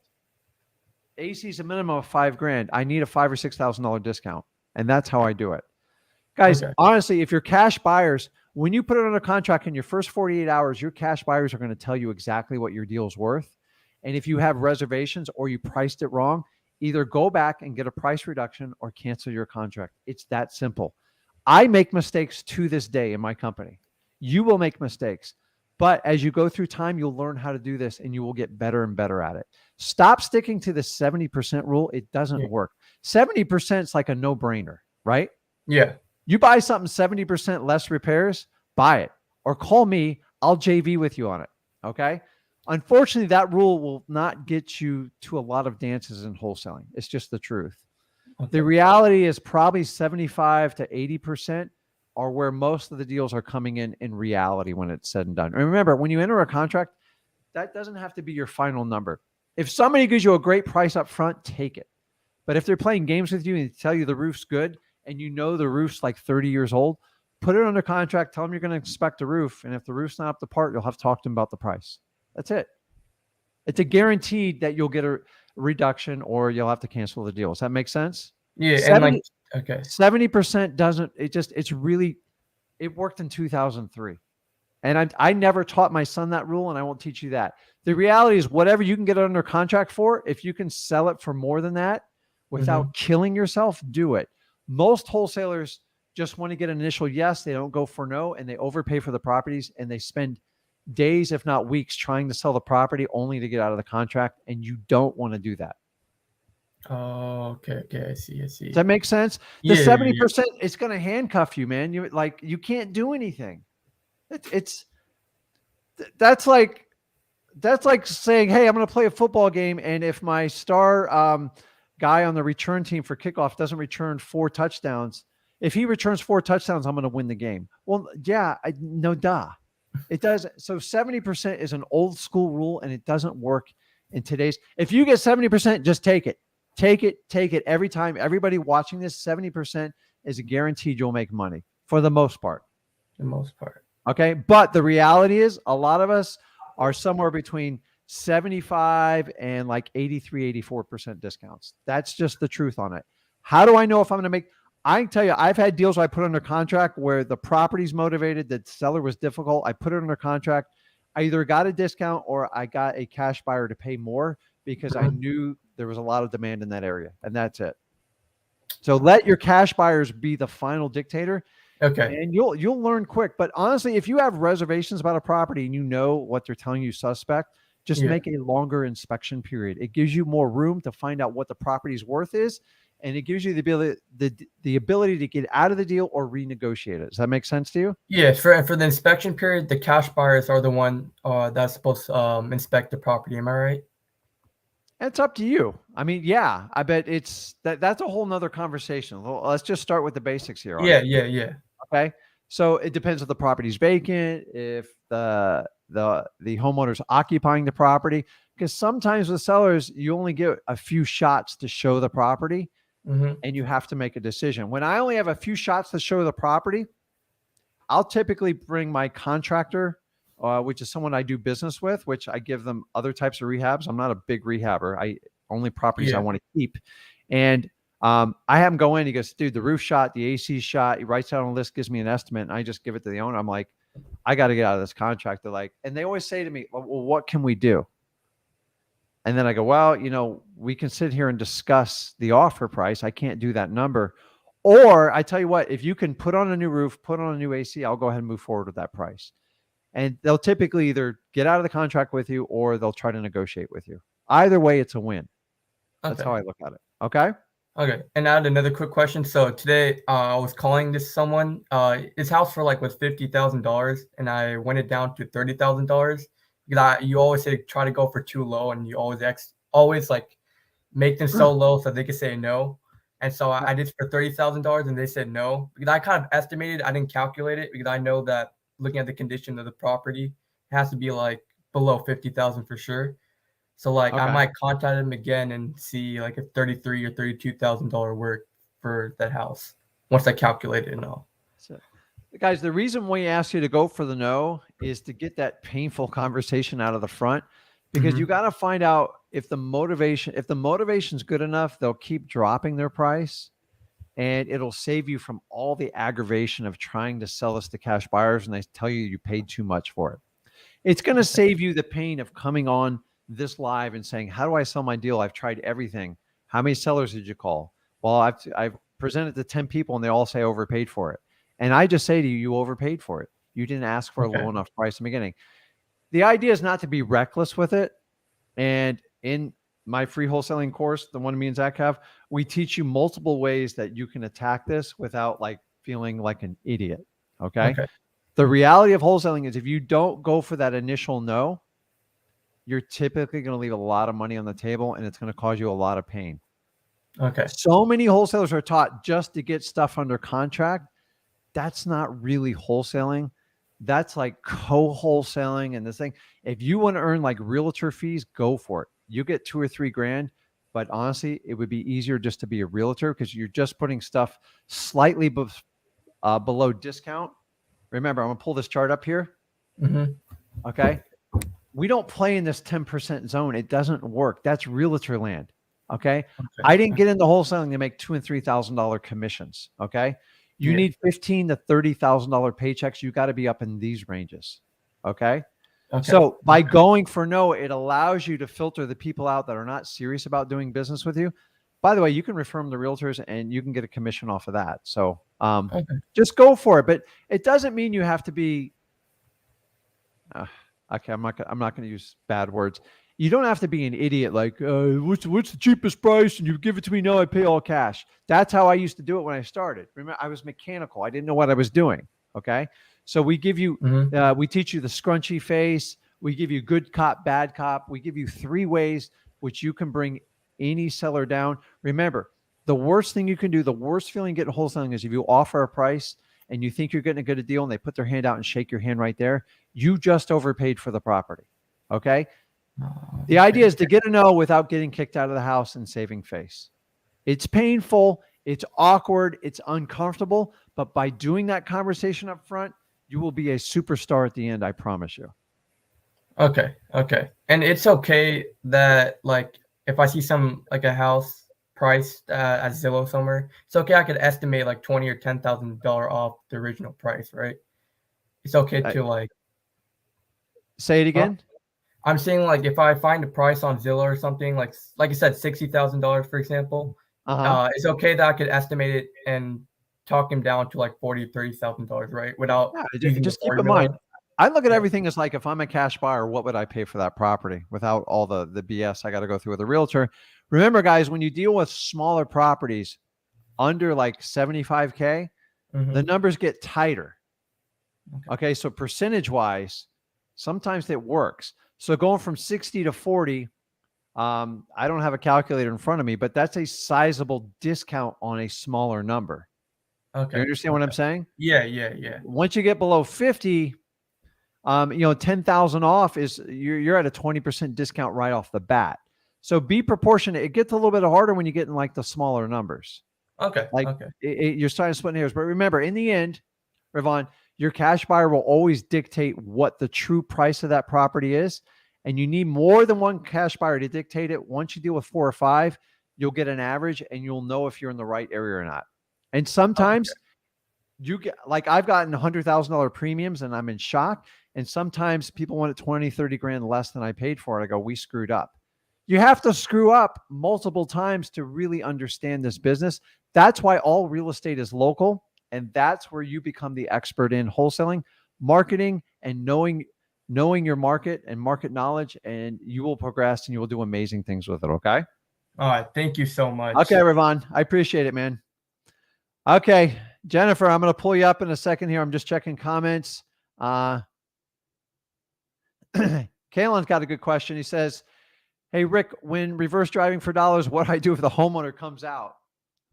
I'm not sure about how that conversation would go, because in reverse driving for dollars is with foreclosure leads. So if you guys never heard of this, reverse driving for dollars is taking a lead list, especially in any type of foreclosure situation, where you put a note on the door, say, hey, listen, I got a quick question about your house, a name and a number. The idea is you can be much more efficient about it. And you remember, only a certain percentage are going to call you back anyway. So, and this, if the owner comes out and they are receptive, so one of two ways, they're going to come out and either attack you, or they're going to be like, hey, what's this note about? What information you want to know about my house? Okay. If they're nice and open and receptive, go, listen, that's when I ask them the information. Why not cut out the middleman and just get the information? Go in and just qualify and talk to them if they're receptive to you. The reverse driving for dollars is about efficiency. And number two, if they come out and like attack you, hey, I'm just doing this for my boss. I'm dropping off the message. Yeah, you are your own boss, or your significant other is, and it's not really a lie. You're telling the truth. Why sit there with confrontation if they want to light you up? Just say, listen, I'm just doing my job. I'm just supposed to deliver these notes. That's it. That way they can't attack you. If they want to call the phone number, they can do it there. If they come out and they're receptive, then just engage in that conversation, because you're cutting out the middleman. And just say, listen, I'll relay this information to my boss, but like, I work with them. I'm used to working with homeowners. Tell me about your situation. So hopefully that helps you out. So, okay. Jennifer, I'm bringing you on now. You there, Jennifer? Yes, I'm here. Hey, Jennifer, how you doing? I'm doing good, thanks. Good. Where are you calling from? I'm in Georgia. Oh, okay. In the middle Georgia here. How's the summer treating you? Is it hot there? Oh, it's been hot and muggy a lot. We've had a lot of rain. Unlike Texas, we're nice and wet around here. Everything's pretty and green, but it's been real humid and hot for sure. It's been hot in here in Florida with like little rain this summer. It's just weird. Yeah, a lot of weird weather going on for sure. It's like opposite. So, so what's going on? What can I help you out with? Yeah, I want to know, can you just give me just a brief list of great places to get cash buyers? Like, what are some of your best resources or recommendations? The easiest and fastest way is to start in simple Facebook groups. So Okay. I would look anywhere in your area. Just look any investor, I don't know what part of Georgia you're in, but just put the city in there and like investors. Mm-hmm. And then everyone always says, hey, I'm a cash buyer. And you can simply scrape email list and phone numbers. That's free and it's easy. It's not perfect, but it's a source where I've gotten some extremely, extremely valuable buyers. Mm-hmm. Craigslist used to be valuable. It's not nearly as valuable anymore. Okay. The other one is you can go to, if you use list REI through PropStream, you can search for cash buyers. You can do a 7-day free trial membership and check it out. I do And in have there, PropStream. you can sort out by cash buyers, and it'll give you a list. Now, it's somewhat of a paid one. It's not super expensive, but remember, you also get 10,000 leads with it. You got to find if that's a right fit for you or not. It's not a requirement, especially if you're starting out, but it's an easy way. The third way is you can actually go through, if you have a connection with any type of realtors in your town, they can search the MLS by cash buyers in the area that you're prospecting. And it simply is, here's how don't worry about realtors. People are like, oh, I don't want to pay a realtor. Honestly, your cash buyers pay for the realtor. It's always a premium in working with a realtor because they vet your cash buyers. And those are 3 really simple places to get started. Also, go into freewholesaling.com, and I go into like a plethora of more ways that you can do it. But I probably take up about 30 minutes going through each one in detail. But those are like 3 quick ones. Okay. But that'll cover 75 to 80% of your buyers. Sometimes you can go in your county property appraiser site, depending how your county's set up, and you can look for properties that have no liens on them, no mortgages. About half the counties you can do that, but honestly, it's kind of a messy list. It's not for the average person to pull. So that's why we recommend using services like List REI so they can sort that information for you. But if you have a connection with a realtor, they're a huge plus, because if someone's buying on MLS for cash, it means they're used to it and they're much easier to work with. And remember, stop worrying about paying for the realtor. That's usually built in the buyer's premium, and you just add whatever you need to it, and the realtor is super happy and they do all the work for you.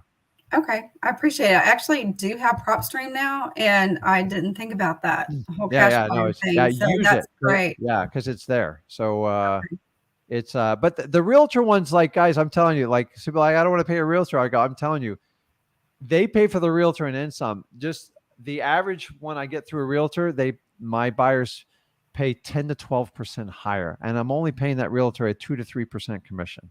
Okay, so if you look at those, you got to pay them. Like, why would they do it? So if they make it super easy with you, pay them 3%, give them a bonus. Because if you're getting 10% or more, that's fine. But most buyers that work with a realtor, they don't want any games. They just want to know the property is available and how can I buy it. And you can train your realtor how to work with the assignment of contract, or even doing a double closing, and you can cut the drama out of the seller. I love working with realtors because most realtors that work with cash buyers, they don't want the drama and they have to shield you from it.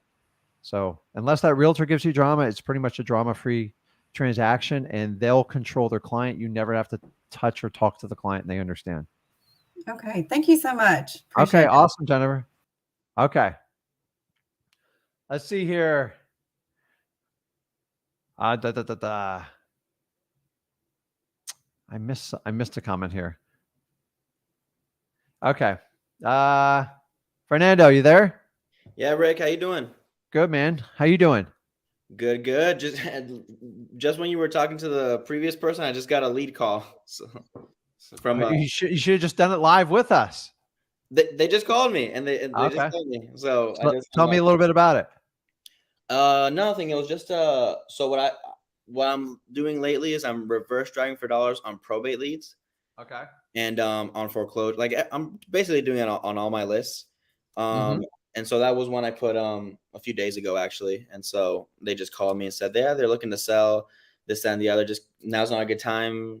Can you give me a call back later? I'm like, sure, I'll call you back later. Okay, cool, man. So well, I actually have a few questions because I need some help. All right, I have it written down here. So right now I have I have 2 really good leads, but I'll tell you about the first one, that she really wants to sell, but she's going through probate and she thinks that she can't sell because she's going through the probate process. Now, I'll be honest, I talked to Zach about it, but he said to go to you. Okay. I'll be honest with you, I haven't seen many of your videos about probate. Earlier today I was. And I understood a little bit better, but I just want to get your feedback right now about, like, if it's still in the probate process, I can still put it under contract, and like, how do I proceed from there? Okay. What state are you in, Fernando? Pensacola, Florida. Oh, okay. So this is easy. Okay. So what's her biggest objection? Repeat it out loud. That she cannot sell because it's in probate, and if it were not in probate, she would have already sold it. Okay. So is she the personal representative for the probate? I'll be honest, she was in a rush, and I couldn't get that much info out of her. So the first thing, the number one with all probates, is never attack price on your first conversation. Okay. You're wasting your time. Price is actually the easiest part of probate. Okay. It's not that it's not significant, but most people attack price and they freak people out. Okay. Gotcha. So number one, you want to establish of what her relationship is to that probate. It's important. Okay. The person, so we're talking about Florida. By the way, guys, 48 states, really 50 states, but every state has a little bit different terminology. For the most part, about 45% of the U.S. operates under this theory I'm operating on. So you have to define who you're talking to. So I'm just going to give you some basic terms. The PR, which is the personal representative, that's the person who's in charge, who has been appointed to oversee the estate. Yep, okay. Yep. The second one that you want to keep an eye on is the heirs. The heirs are the people that get the benefit. So if there was like 4 children, they split up 25%. And typically the PR is one of the heirs as well. Okay. Okay. You want to make sure you focus on the PR because that's the person who has the power to sign the contract. That's the person who's in charge. Everybody else is hearsay. So I used to attack the heirs, a waste of time. Your problem is typically going to be with the attorney. Okay. Mm-hmm. So what I try to do is have a conversation when they say, well, I can't sell it because it's in probate. Yeah. And here's simply what I say. Well, Sue, why do you think that? It just shut up.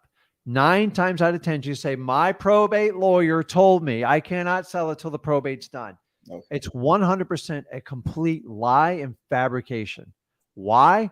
Because it's easier for the lawyer to block everybody out and stay in control of that probate. Okay. Here's how most probates work.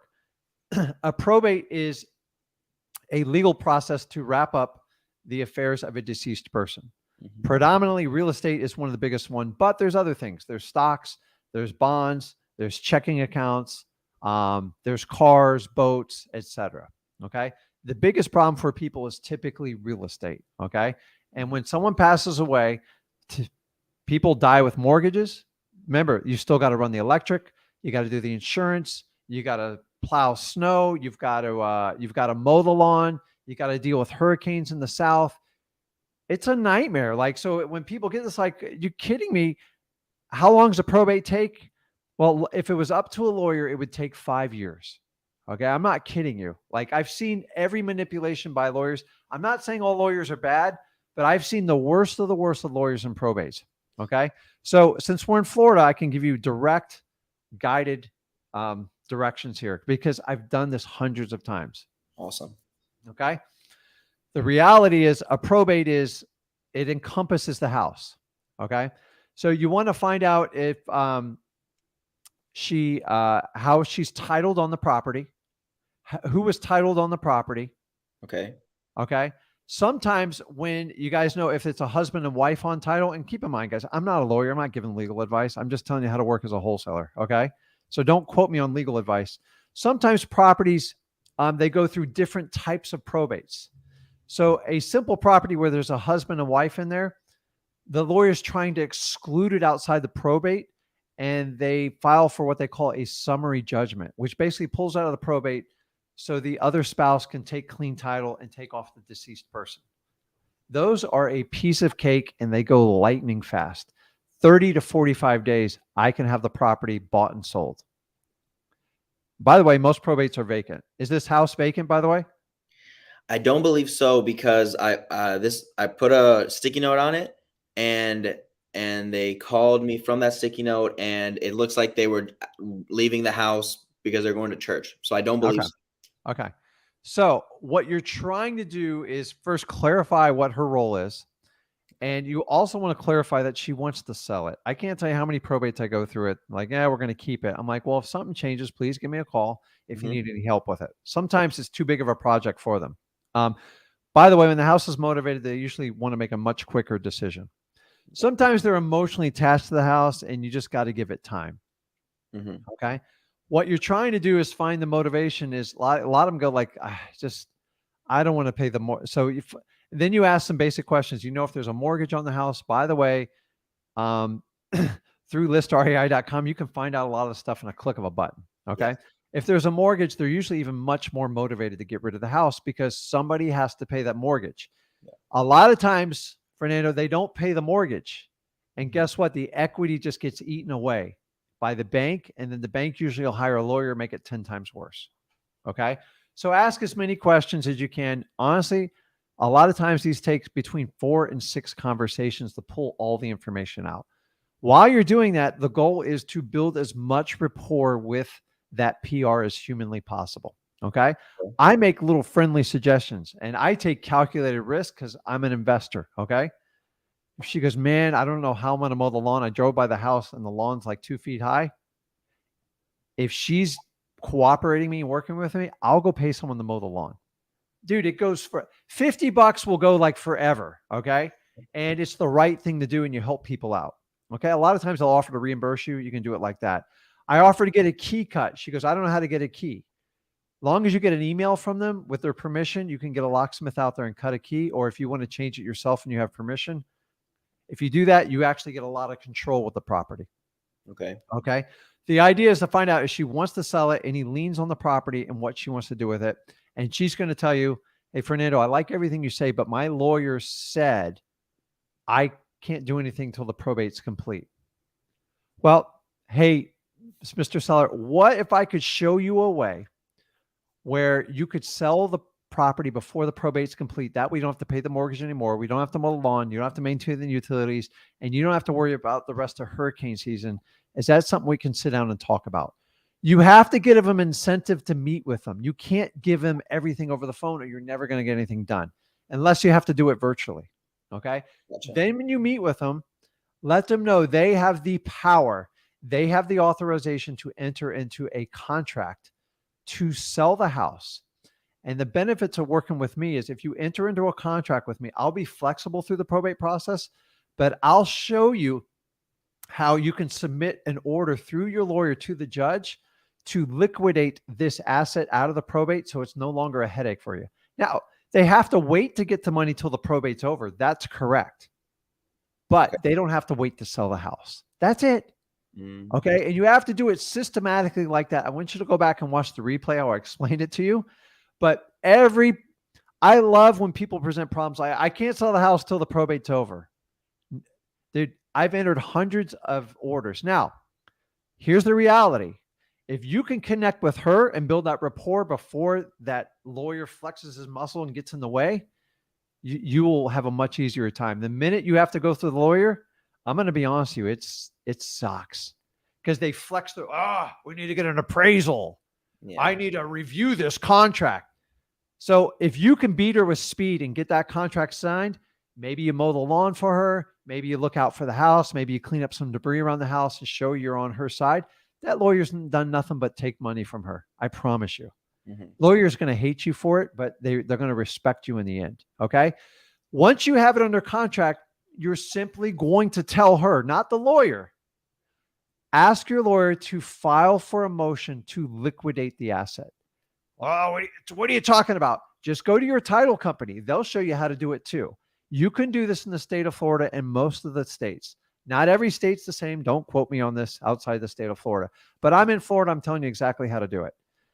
I made a killing just by solving this problem, and you can do it too. The key is make sure you leave them enough to go meet with them and don't tell them how to do everything over the phone without you. Okay. You're the only guy who's going to make her this offer and solution. Every real estate agent thinks they have to wait till the end. What happens if you wait till the end, Fernando? Think about it. They beat me to it. Yeah, you're going to be in line and you're going to be bidding on MLS for that property. So solve a problem, spend a few bucks, help them out. And in that time when she enters in the contract, guess what you can do? You can shop the thing around. That's all day long. You can even adjust the price, but if she treats you fairly, you help her out. You're trying to beat that attorney. Attorneys move like slow motion. Everything's 30 to 60 days. Okay. Once she signs that contract with you, now you can push. And then the attorney's either going to fight you, challenge you, but in the end, you'll get what you want, even if it takes you another few months. Okay. Okay. And wow, that's a bunch of info. I'll go it back. Works. Just go back to the replay. I'm telling you guys, I do this every day, every week, every day. Oh, the attorney told me I couldn't sell it. Really? I'm in multiple. I've entered into lawsuits with attorneys to challenge this. I do it all the time. I even give them case studies like, hey, on this day, I can give you cases I've done it with. I do it all the time. The attorneys try to hide these like little motions you can do because they don't want to do it. They want to drag it on as long as possible and be in control. Why? They want the real estate agent. Why? They get a kickback. Why would they ask to do an appraisal? Because their buddy's an appraiser and they get a $150 kickback on it. It just never stops. I'm not saying all attorneys are like this, but I'm here to tell you your seller just has bad information and you got to be careful because I try not to give them too much. I try to meet with them and tell them induce them in entering in a contract with me. And listen, you can't make a probate go through, but she goes, listen, I don't want to pay the mortgage. I don't want to do anything else. And the best thing to do is sell this thing as fast as possible so you don't have to make any more payments or take care of it. Let me show you how to do it. Well, I was told to listen, in the end, and by the way, you want to use your state approved contracts. You don't want to use a wholesale contract for this because the attorney is going to go nuts on you. I'm just telling you. And you can leave as little of a deposit as you want, like $100, $500, and they're usually very negotiable with you on the price. So the minute the attorney gets involved, he's going to tell her what the least amount they need to take for the property and becomes a nightmare. So go back and watch the rewind on this. I'm telling you, this will work out for you. These are the situations you want to help people out in probate because they only have one side of the story. You're here to tell the other side of the story. And the attorney's not going to like you for it, but in the end, he or she will respect you. Well, coincidentally, I was going to ask you this a few days ago about this particular case I'm talking about. But today, when I was out and about reverse driving for dollars and all that, I got another one, same situation, but even more motivation, probate and pre-foreclosure. So, oh my God, that one's going to be crazy. You got to move with speed on those because the problem is once they give it to an attorney and they file those pendants, it adds a significant, like the attorney's fees just get. If you guys ever work foreclosures, you look at these judgments and these amounts, it's crazy. Well, I actually wanted your feedback on this because what I've been doing a little bit lately is I know how to pull the probates and the list pendants from the clerk, right? Okay. Online. What I'm doing is I'm pulling them daily. It's not much. It's like 2 to 5. Sometimes, well, yesterday was like 9, but it's like it's smart because speed kills. Yeah, so I'm pulling them daily. And the very next day, I'm going in reverse driving for dollars those properties. Okay. So what do you got it? Is that good? Yeah, that's okay. Yeah, no, it's fine. Listen, guys, any type of, especially court list. So we got government list. Now I'm breaking down. You get court list. Any fresh filings, probates. Oh my God. You know, when I first did probates, I was so eager to do them. Like we would go 2 to 3 times a week. Any type of foreclosure. Listen, early bird gets the worm. It works in this one. I'm telling you.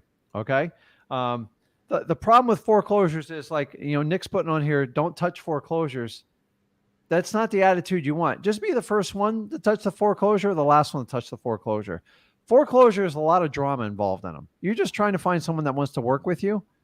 The reality is most people wait till their house goes to auction. Then they're super motivated with you when there's no equity, nothing left in the house. Yeah. I can't help people out like that. I don't bother. I tell you, if they're within 30 days of sale, unless there's a ton of equity in it, don't bother. Okay. Guys, eviction list. If you can catch them fresh, you'll be the first one to have a shot at them.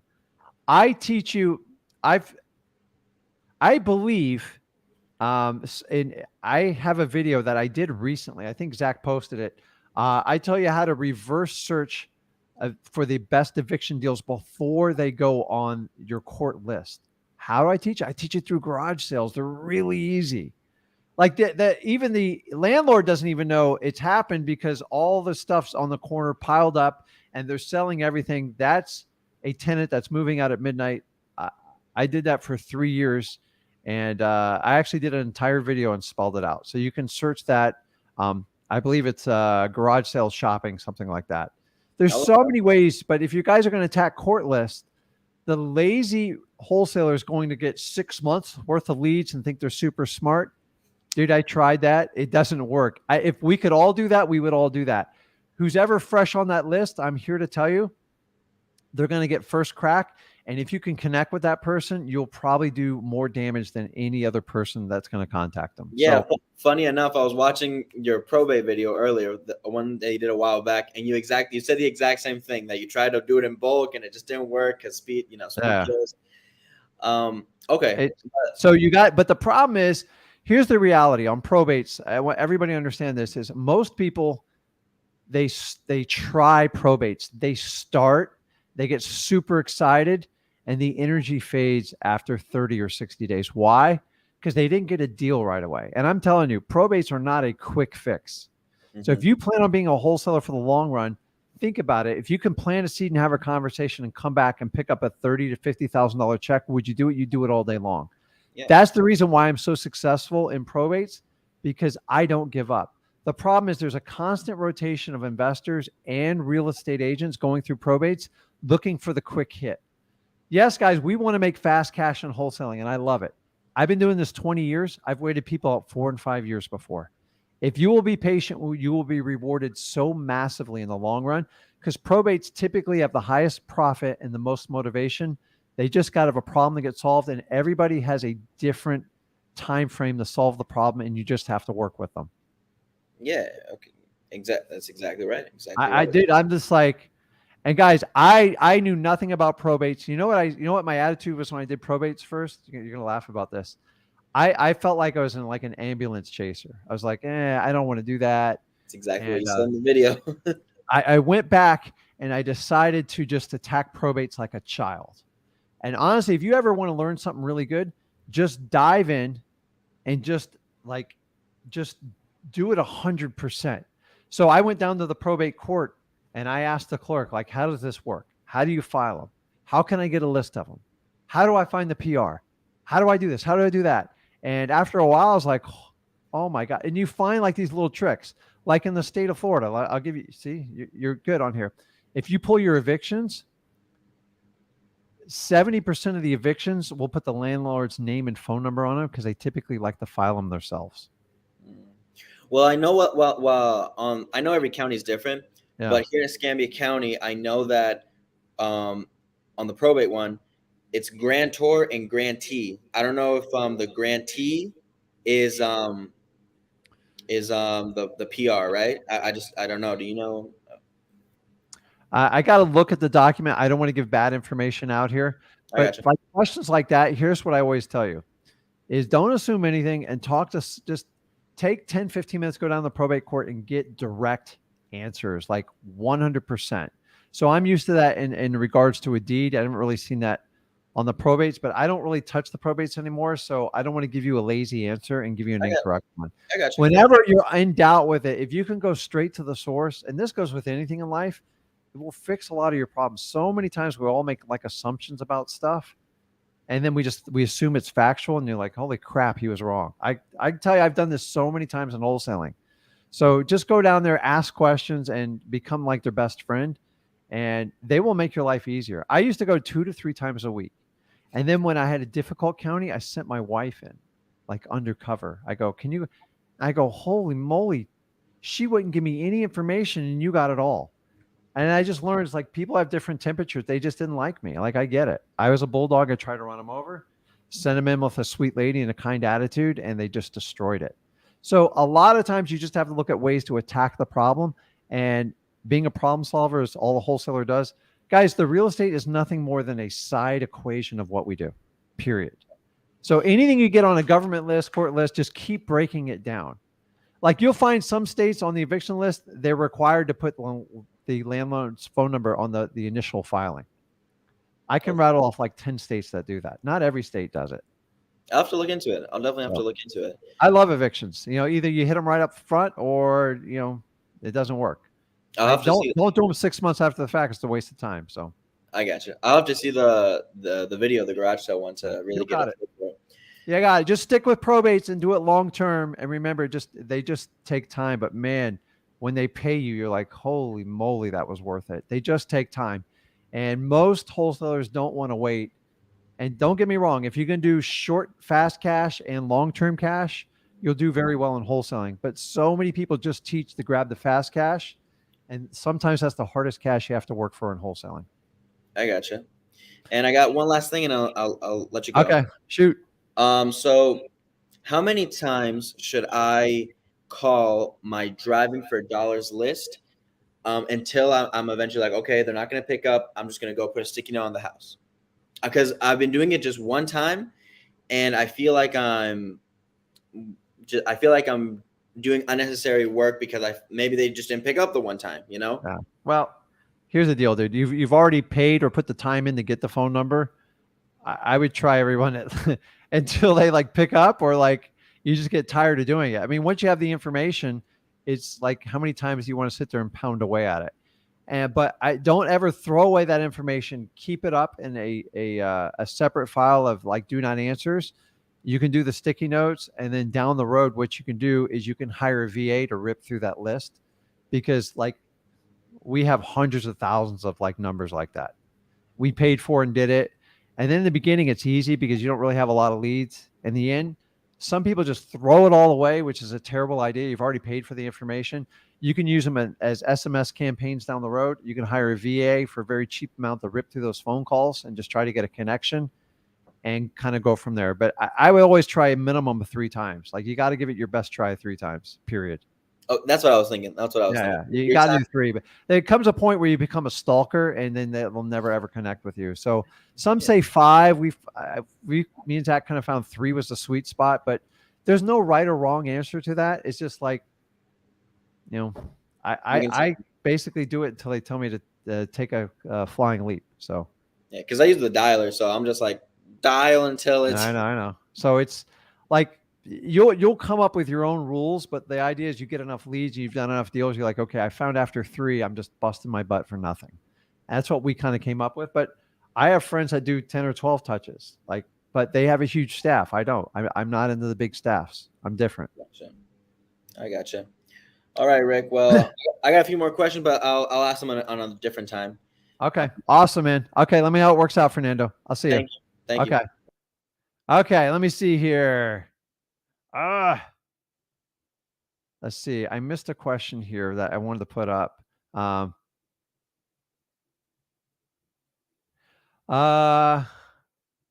missed it. Okay. Let's go back to the lives. I see all the questions.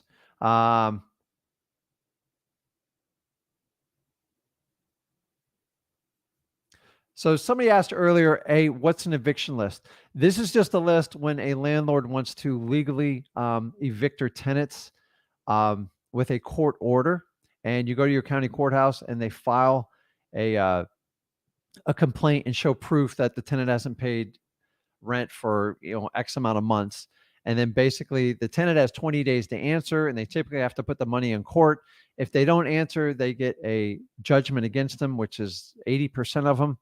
And then once you have that judgment is entered into by a judge, and you can then pay a sheriff's office for you get a writ of possession, and you set an appointment at it, and they go physically stand there and supervise them being kicked out of the process.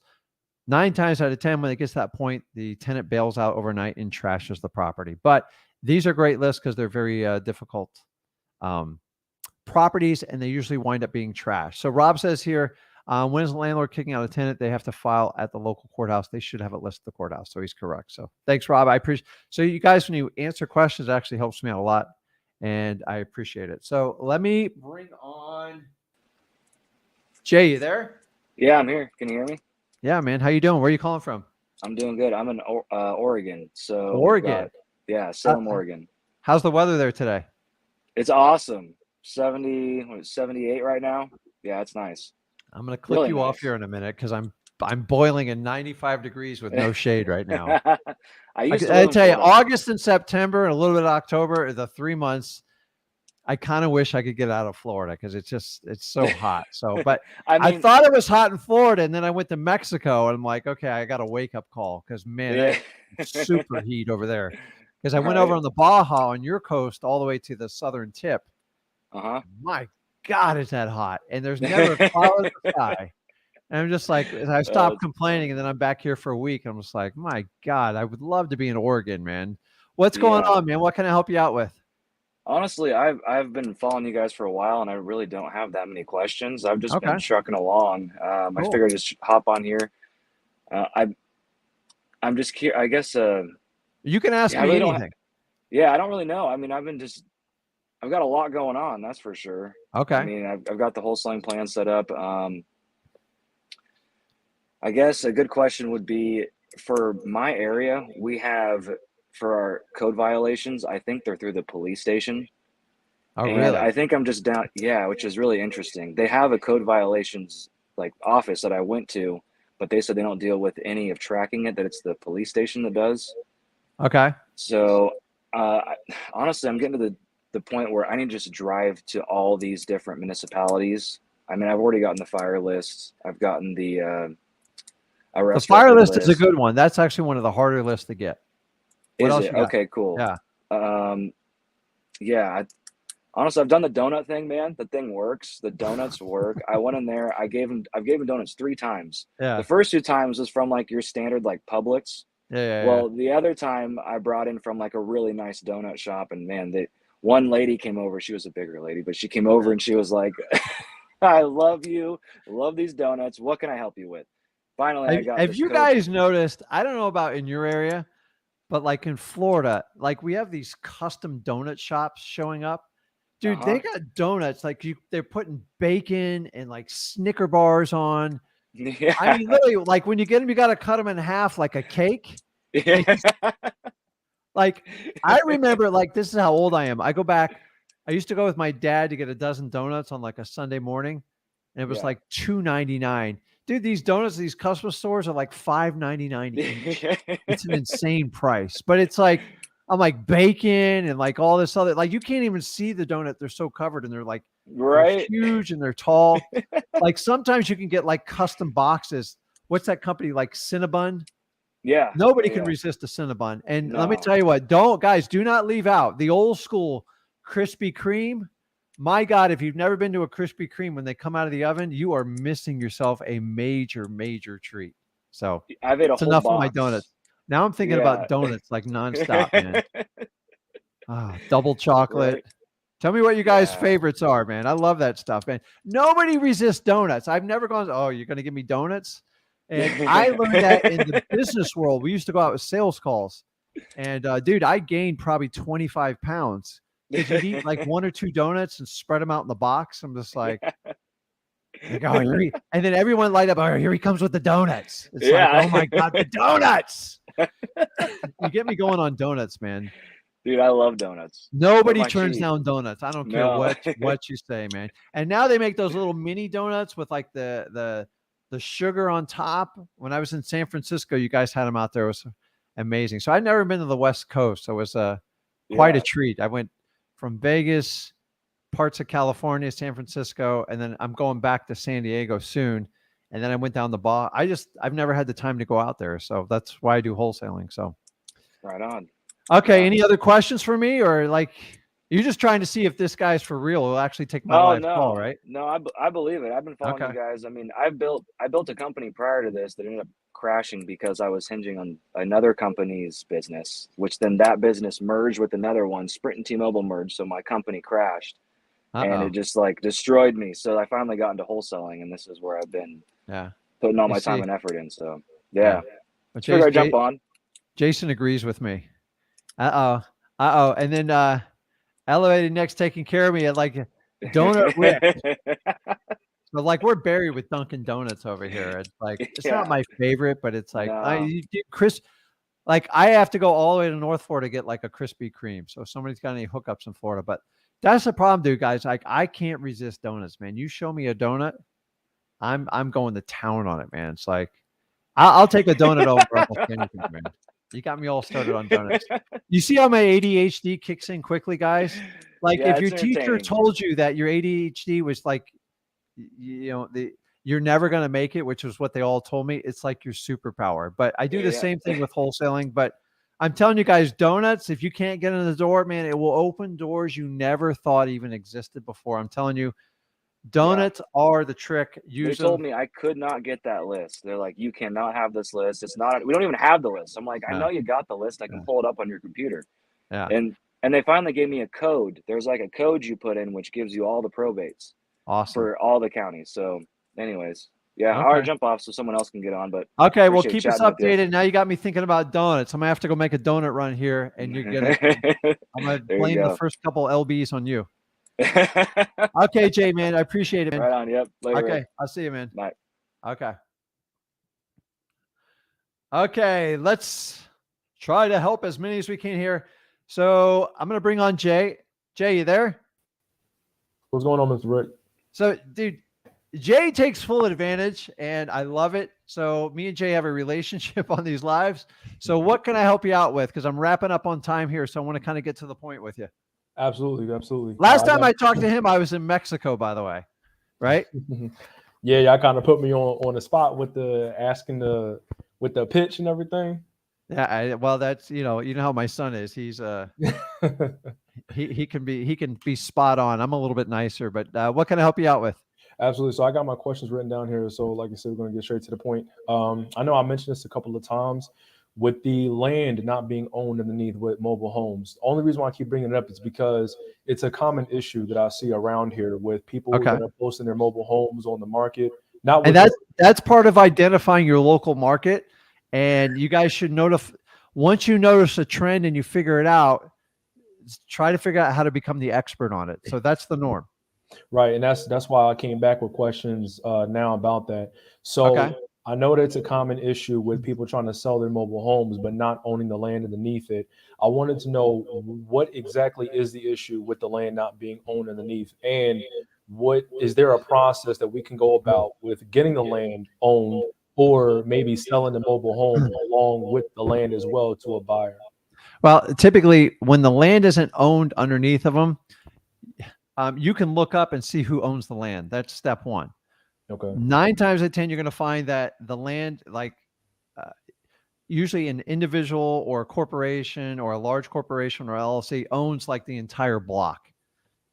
And what they did is they bought the entire block, and then they parceled the land out, and they were designated to be able to put like 1 trailer or 1 double wide on it, or 2 trailers. And it's an ingenious system. It's kind of like McDonald's. So have you heard the McDonald's story? Did you ever watch that movie? I didn't watch the movie, but I go watch it. My God, dude. By the way, I don't know the name of it. Somebody can put it in the comments here. There's a movie about McDonald's. And if you guys don't know it, I'm going to sum it up for you. Go watch it. It's a great real estate lesson. They got in the business of making burgers. And then as the guy who founded it, Ray Kroc, he came up with this brilliant, he was losing his butt, and he came up with a brilliant a situation to solve the problem. And what he did is he owned the land, and then he made the franchises build the McDonald's building on it.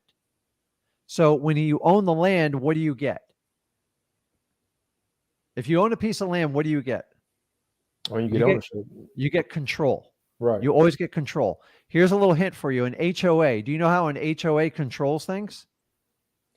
So pretty much like they buy an entire. They own the land. They don't own. They control the land. That's how an HOA can dominate almost anybody, especially in the state of Florida and in the South. Okay. So what Ray Kroc did, he says, like, instead of getting in all the financial capital, is let's just own the land, and we'll give them like 20-year leases, and then we'll renew it and make it go up. I think he did 20-year leases. Now they do like 5-year leases.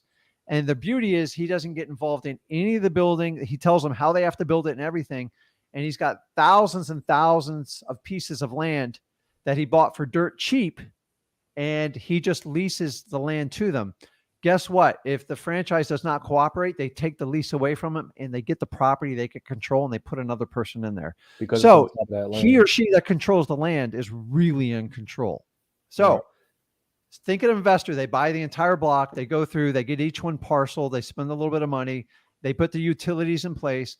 And then they either put a trailer on there themselves and then they lease it out, or they let people bring the trailer to them just like McDonald's did. They could hook up to their thing, but you got to pay me $500 a month. And then they increase the lease like every 3 to 5 years. Think about it. No headaches, no nothing. And if they don't pay, they can take the trailer back if it's not movable. Typically, they're not movable once they're hooked up. And that's the problem with it. In Florida, we have huge, giant parks where one owner owns all the land and they individual piece them out and they rent them out. And then people can put their trailer on there. The problem is that rent's always going to keep going up. So if you own the land, you can also put restrictions on it. Most mobile homes that they lease the land out, they restrict you from like subletting them out. So we have a park here. It's like 5 square miles. Every one of them call us. They get on their list. They all get on there by accident. And there's a clause in there. If you sublease it out, they can just take the property away from you. So I can never play in that field. That's why I don't do it. So if somebody owns that land, you have to find out what the restrictions are on the deed, and then usually they have an HOA on top of it, which is going to tell you, you can't rent for more than this. You can't be an investor. You can't be a corporation. That's the reason why I don't play in that ballpark, because if the rules are written and you can't change them, there's nothing you can do to fix it. Now, sometimes you can circumvent it, but like eventually it's going to blow up on you. Like, so if you can play the cash flow game with it and they'll let you like get in the middle, you can, but I don't think you're never going to get a big giant full payday. So there's some of them where you can collect $100 or $200 in the difference on what you sublease it out for, but you can never really sell it. So what's the point? And remember, trailers decrease in value, land increases in value. So that smart landlord like Ray Kroc, the money's in the land, not the trailer. Gotcha. Okay. Do you understand that? So it's like, so typically you're going to be controlled by an HOA and a very controlling deed restricted community.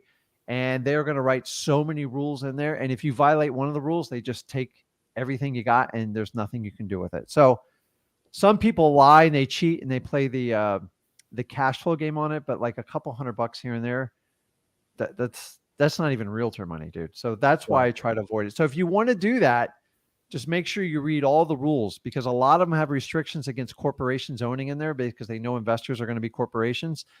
And the other thing is they don't want an investor going in there and buying 80% of the community and controlling it. So makes sense? Absolutely. Yes. I really wanted to go watch that McDonald's movie. I'm telling you, it's actually an entertaining movie, and it shows you how real estate makes much more money than like a typical business once they figured it out. Really cool. Yeah, I wanted to ask that question because I kept hearing that if the land was owned underneath, nobody would entertain it. However, I just wanted to know why.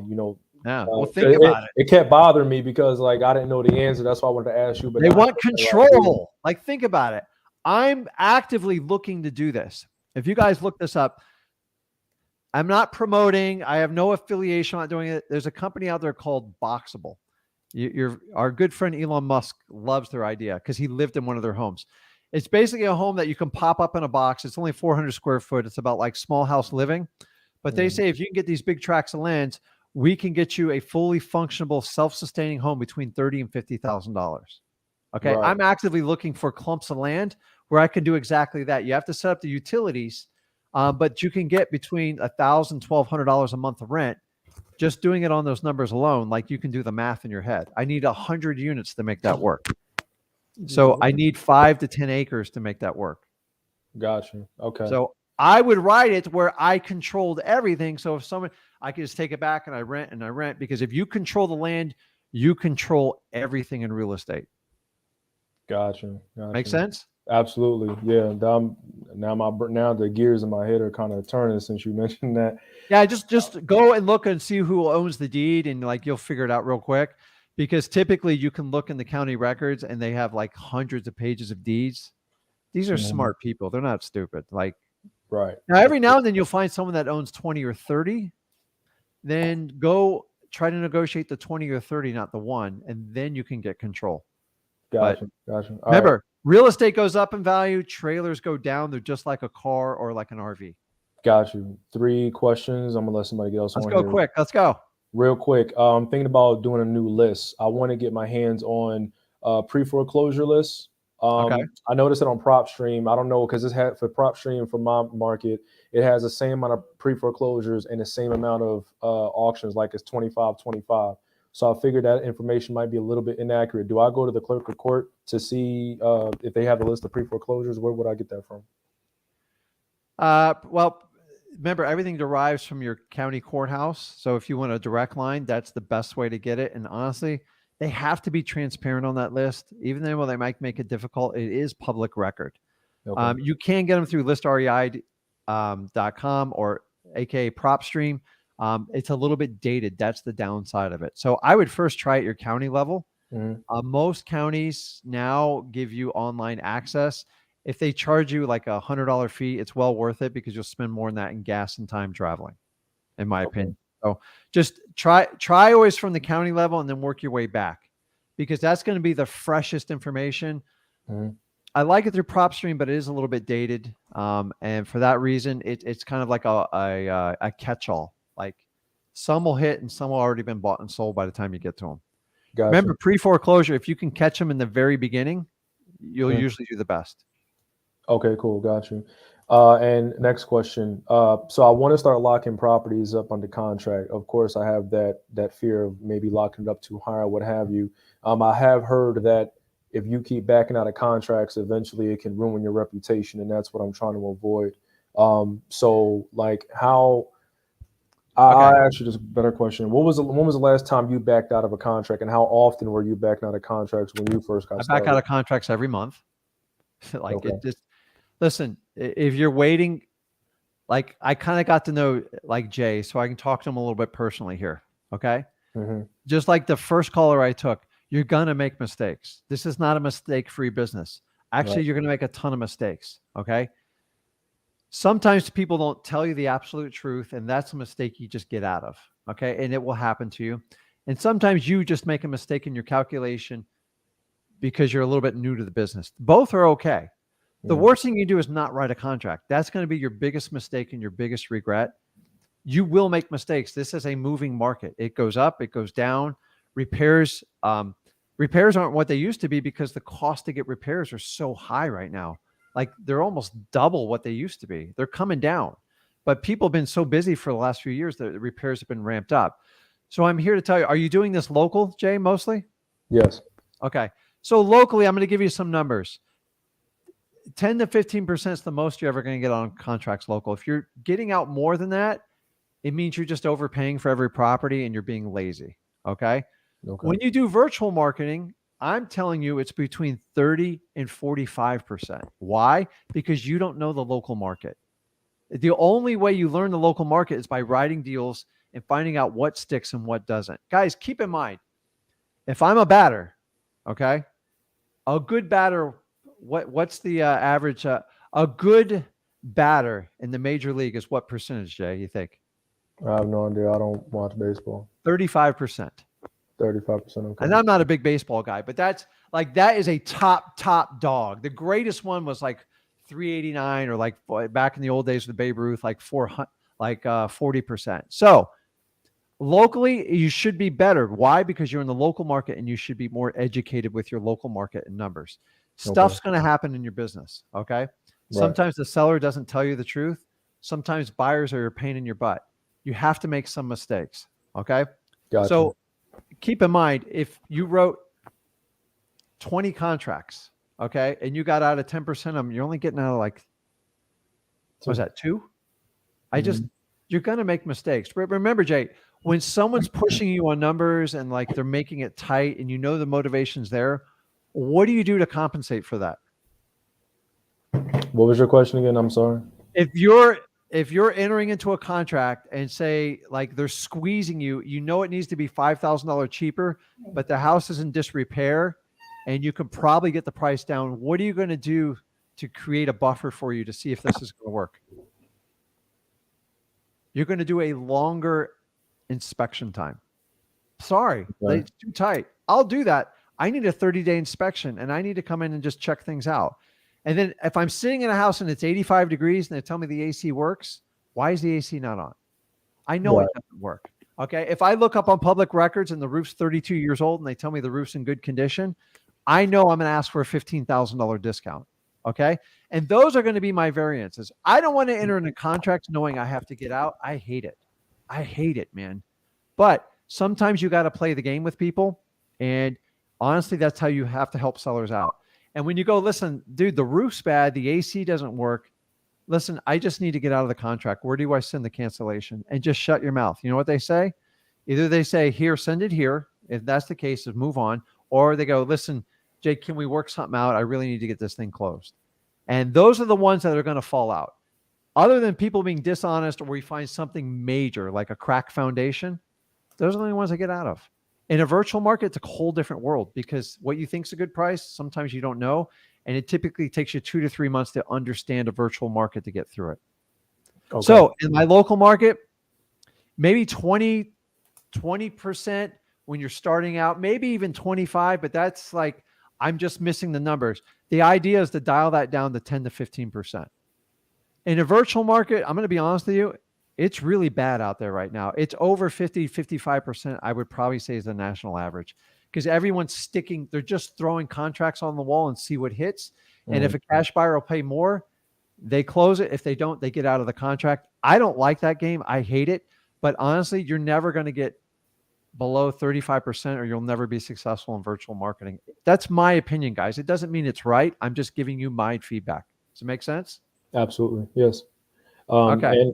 And last question real quick. Last time when you guys were in Mexico and I was discussing about a property that I couldn't find comps on, Zach had asked me what the tax assessed value was of the property. And I did not know the answer, but I figured it out. What does the tax assessed value, how does that help with? So I'm going to give you the short version answer for this. TAV, tax assessed value, is typically what your county uses to assess taxes on a fair basis for the entire county. Okay. So it should be fairly allocated for each property. Typically, most counties will take an algorithm of the actual value of the house, not even repair value, just what they think the value of it. And they'll usually discount it 20 to 25%. Now, the only reason you use this, it's a starting point. Some counties, that's a good price to buy a house at. And some counties, it's a bad price. You're paying too much for it. In the state of Florida, most of it is 20 to 25% discount of the retail value. I know that why, because I've spent a lot of 20 years in this market and I know what it is. In the state of Florida, if you can buy a house for the tax assessed value, you're usually hitting a home run. Okay. Now, that's general. If I go in some of the softer parts of the markets and some of the inner cities and the rough part, that's the most I would ever pay for a house. What you need to do that is use that as a factor for other houses you're looking at in your market, and it'll give you a good gauge. Remember, tax assessed value is supposed to be a fair way to assess taxes. Okay. Remember, there's outside of that is the property homesteaded. They usually have caps on them and stuff like that. But the tax assessed value they put in, and then they figure what kind of discounts the homeowner gets based on their exemptions. So a lot of times tax assessed value, sometimes if you got nowhere to start, that's a starting point. Okay. And then you go in and try to figure out how they're calculating that number. And honestly, you can call your local property appraiser site and they'll tell you exactly how they do the calculation. It's pretty interesting. By the way, tax assessed value doesn't mean that's the value of the house. It's just how they assess taxes, and taxes should be fair and proportionate. And by the way, if you ever have an issue with your taxes, you can go and dispute it. I've done this multiple times with my county because they're not always right. Every house has different circumstances. Gotcha. Does that help? Absolutely. That answers all my questions. Thank you so much. Okay. Well, let me know how that works out and get in there and let me know. Absolutely. I got you. Okay. Awesome. Okay. Ryan, I didn't want to leave you hanging. You there? Ryan. Yeah. Hey, man. How you doing? Good. How are you? I'm on the shot clock, man. What can I help you I out with? love that lion behind you. It's awesome. Like, I want to get that. Okay. Well, Hey. I'll have, actually my son pulled that up, but I got to find out where he got it on it, but it's, yeah, I've got that one under contract. It's in Tampa. Just awesome. So getting all my cash buyers, what do you send them? Like when they're asking, if you've got their email. Okay. So here's the first thing it is. Try to get your cash.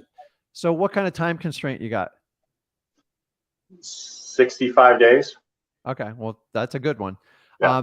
Here's the best way is people try to do this like quantity thing with cash buyers. I'm here to tell you, that's how you invite problems in your life.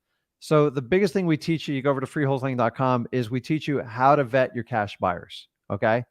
And remember, you're not here to make friends with your cash buyers. You're polite and nice to them, but you got plenty of friends. You don't need any more, Ryan. So you need to vet them. Proof of funds and the price range, the type of properties they buy, and are they in the right area? And you need to, is this property going to be like a landlord type property or a fix and flip, or is it ready to go? It's ready to go. Okay. So here's what I'd be looking for if I was you. I'm looking for a guy or gal that's got cash that wants to buy a property, maybe for their son or their daughter or a family member, and they're tired of combing on the MLS. And you can cater your advertising on Facebook, anything else, without putting the address. Hey, I have a property ready to go in the 32919 area code. It's a 321.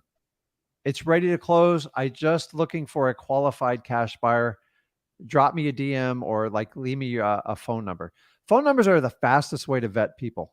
Emails kind of suck. Like they work. They're good for phishing, but like then you got to get like you got to talk to them. And then when you talk to them, if you go over to freewholesaling.com, we teach you how to go through. And remember the importance of your questions. If they can't give you a proof of funds, have a great day. When you give me a proof of funds, give me a call back. That's it. Move on. If they don't give you a proof of funds, they're lying to you. All cash buyers, I buy a ton of properties. I expect people to ask me a POF, or I know they're probably not serious about selling me a property. And you're looking for the guy who just wants to buy 1 or 2 properties a year. If somebody brags about buying 30 or 40 properties a year, do not sell them that house unless they pay you full price.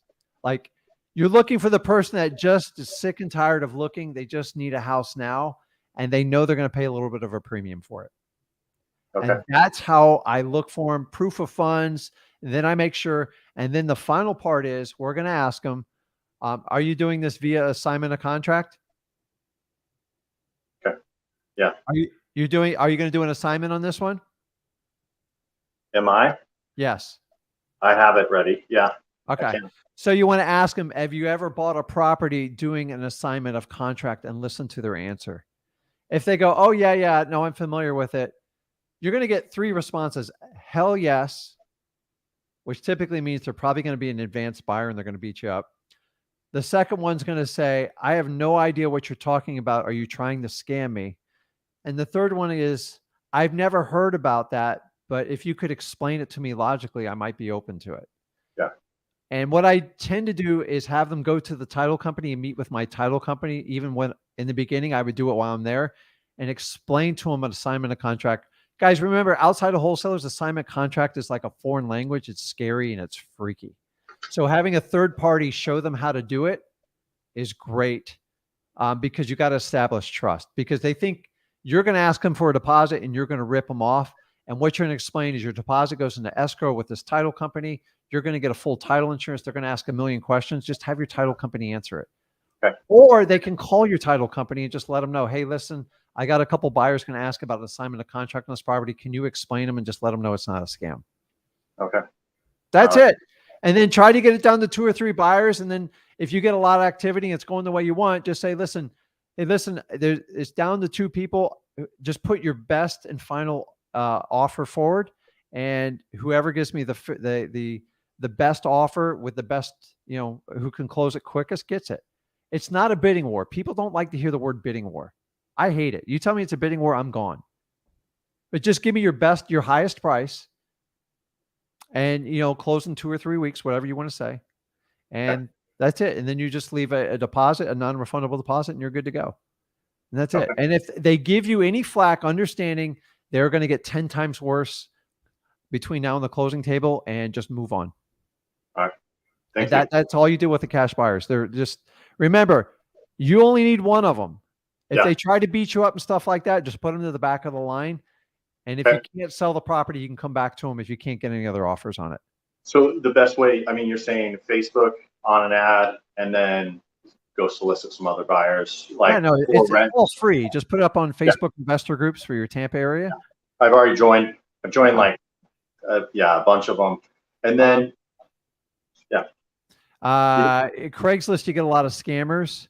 So you might want to have like a burned phone number or like an email form. Craigslist, someone's just a little bit more guarded because they're a pain in the butt type of deal. And then keep in mind, you can reach out to cash buyers in the area through PropStream, or you can actually, I would find realtors in the area that have cash buyers looking to buy in that area code. They always pay top dollar. They always pay top dollar. All right. Yeah. No, I've been getting a lot more appointments and contracts.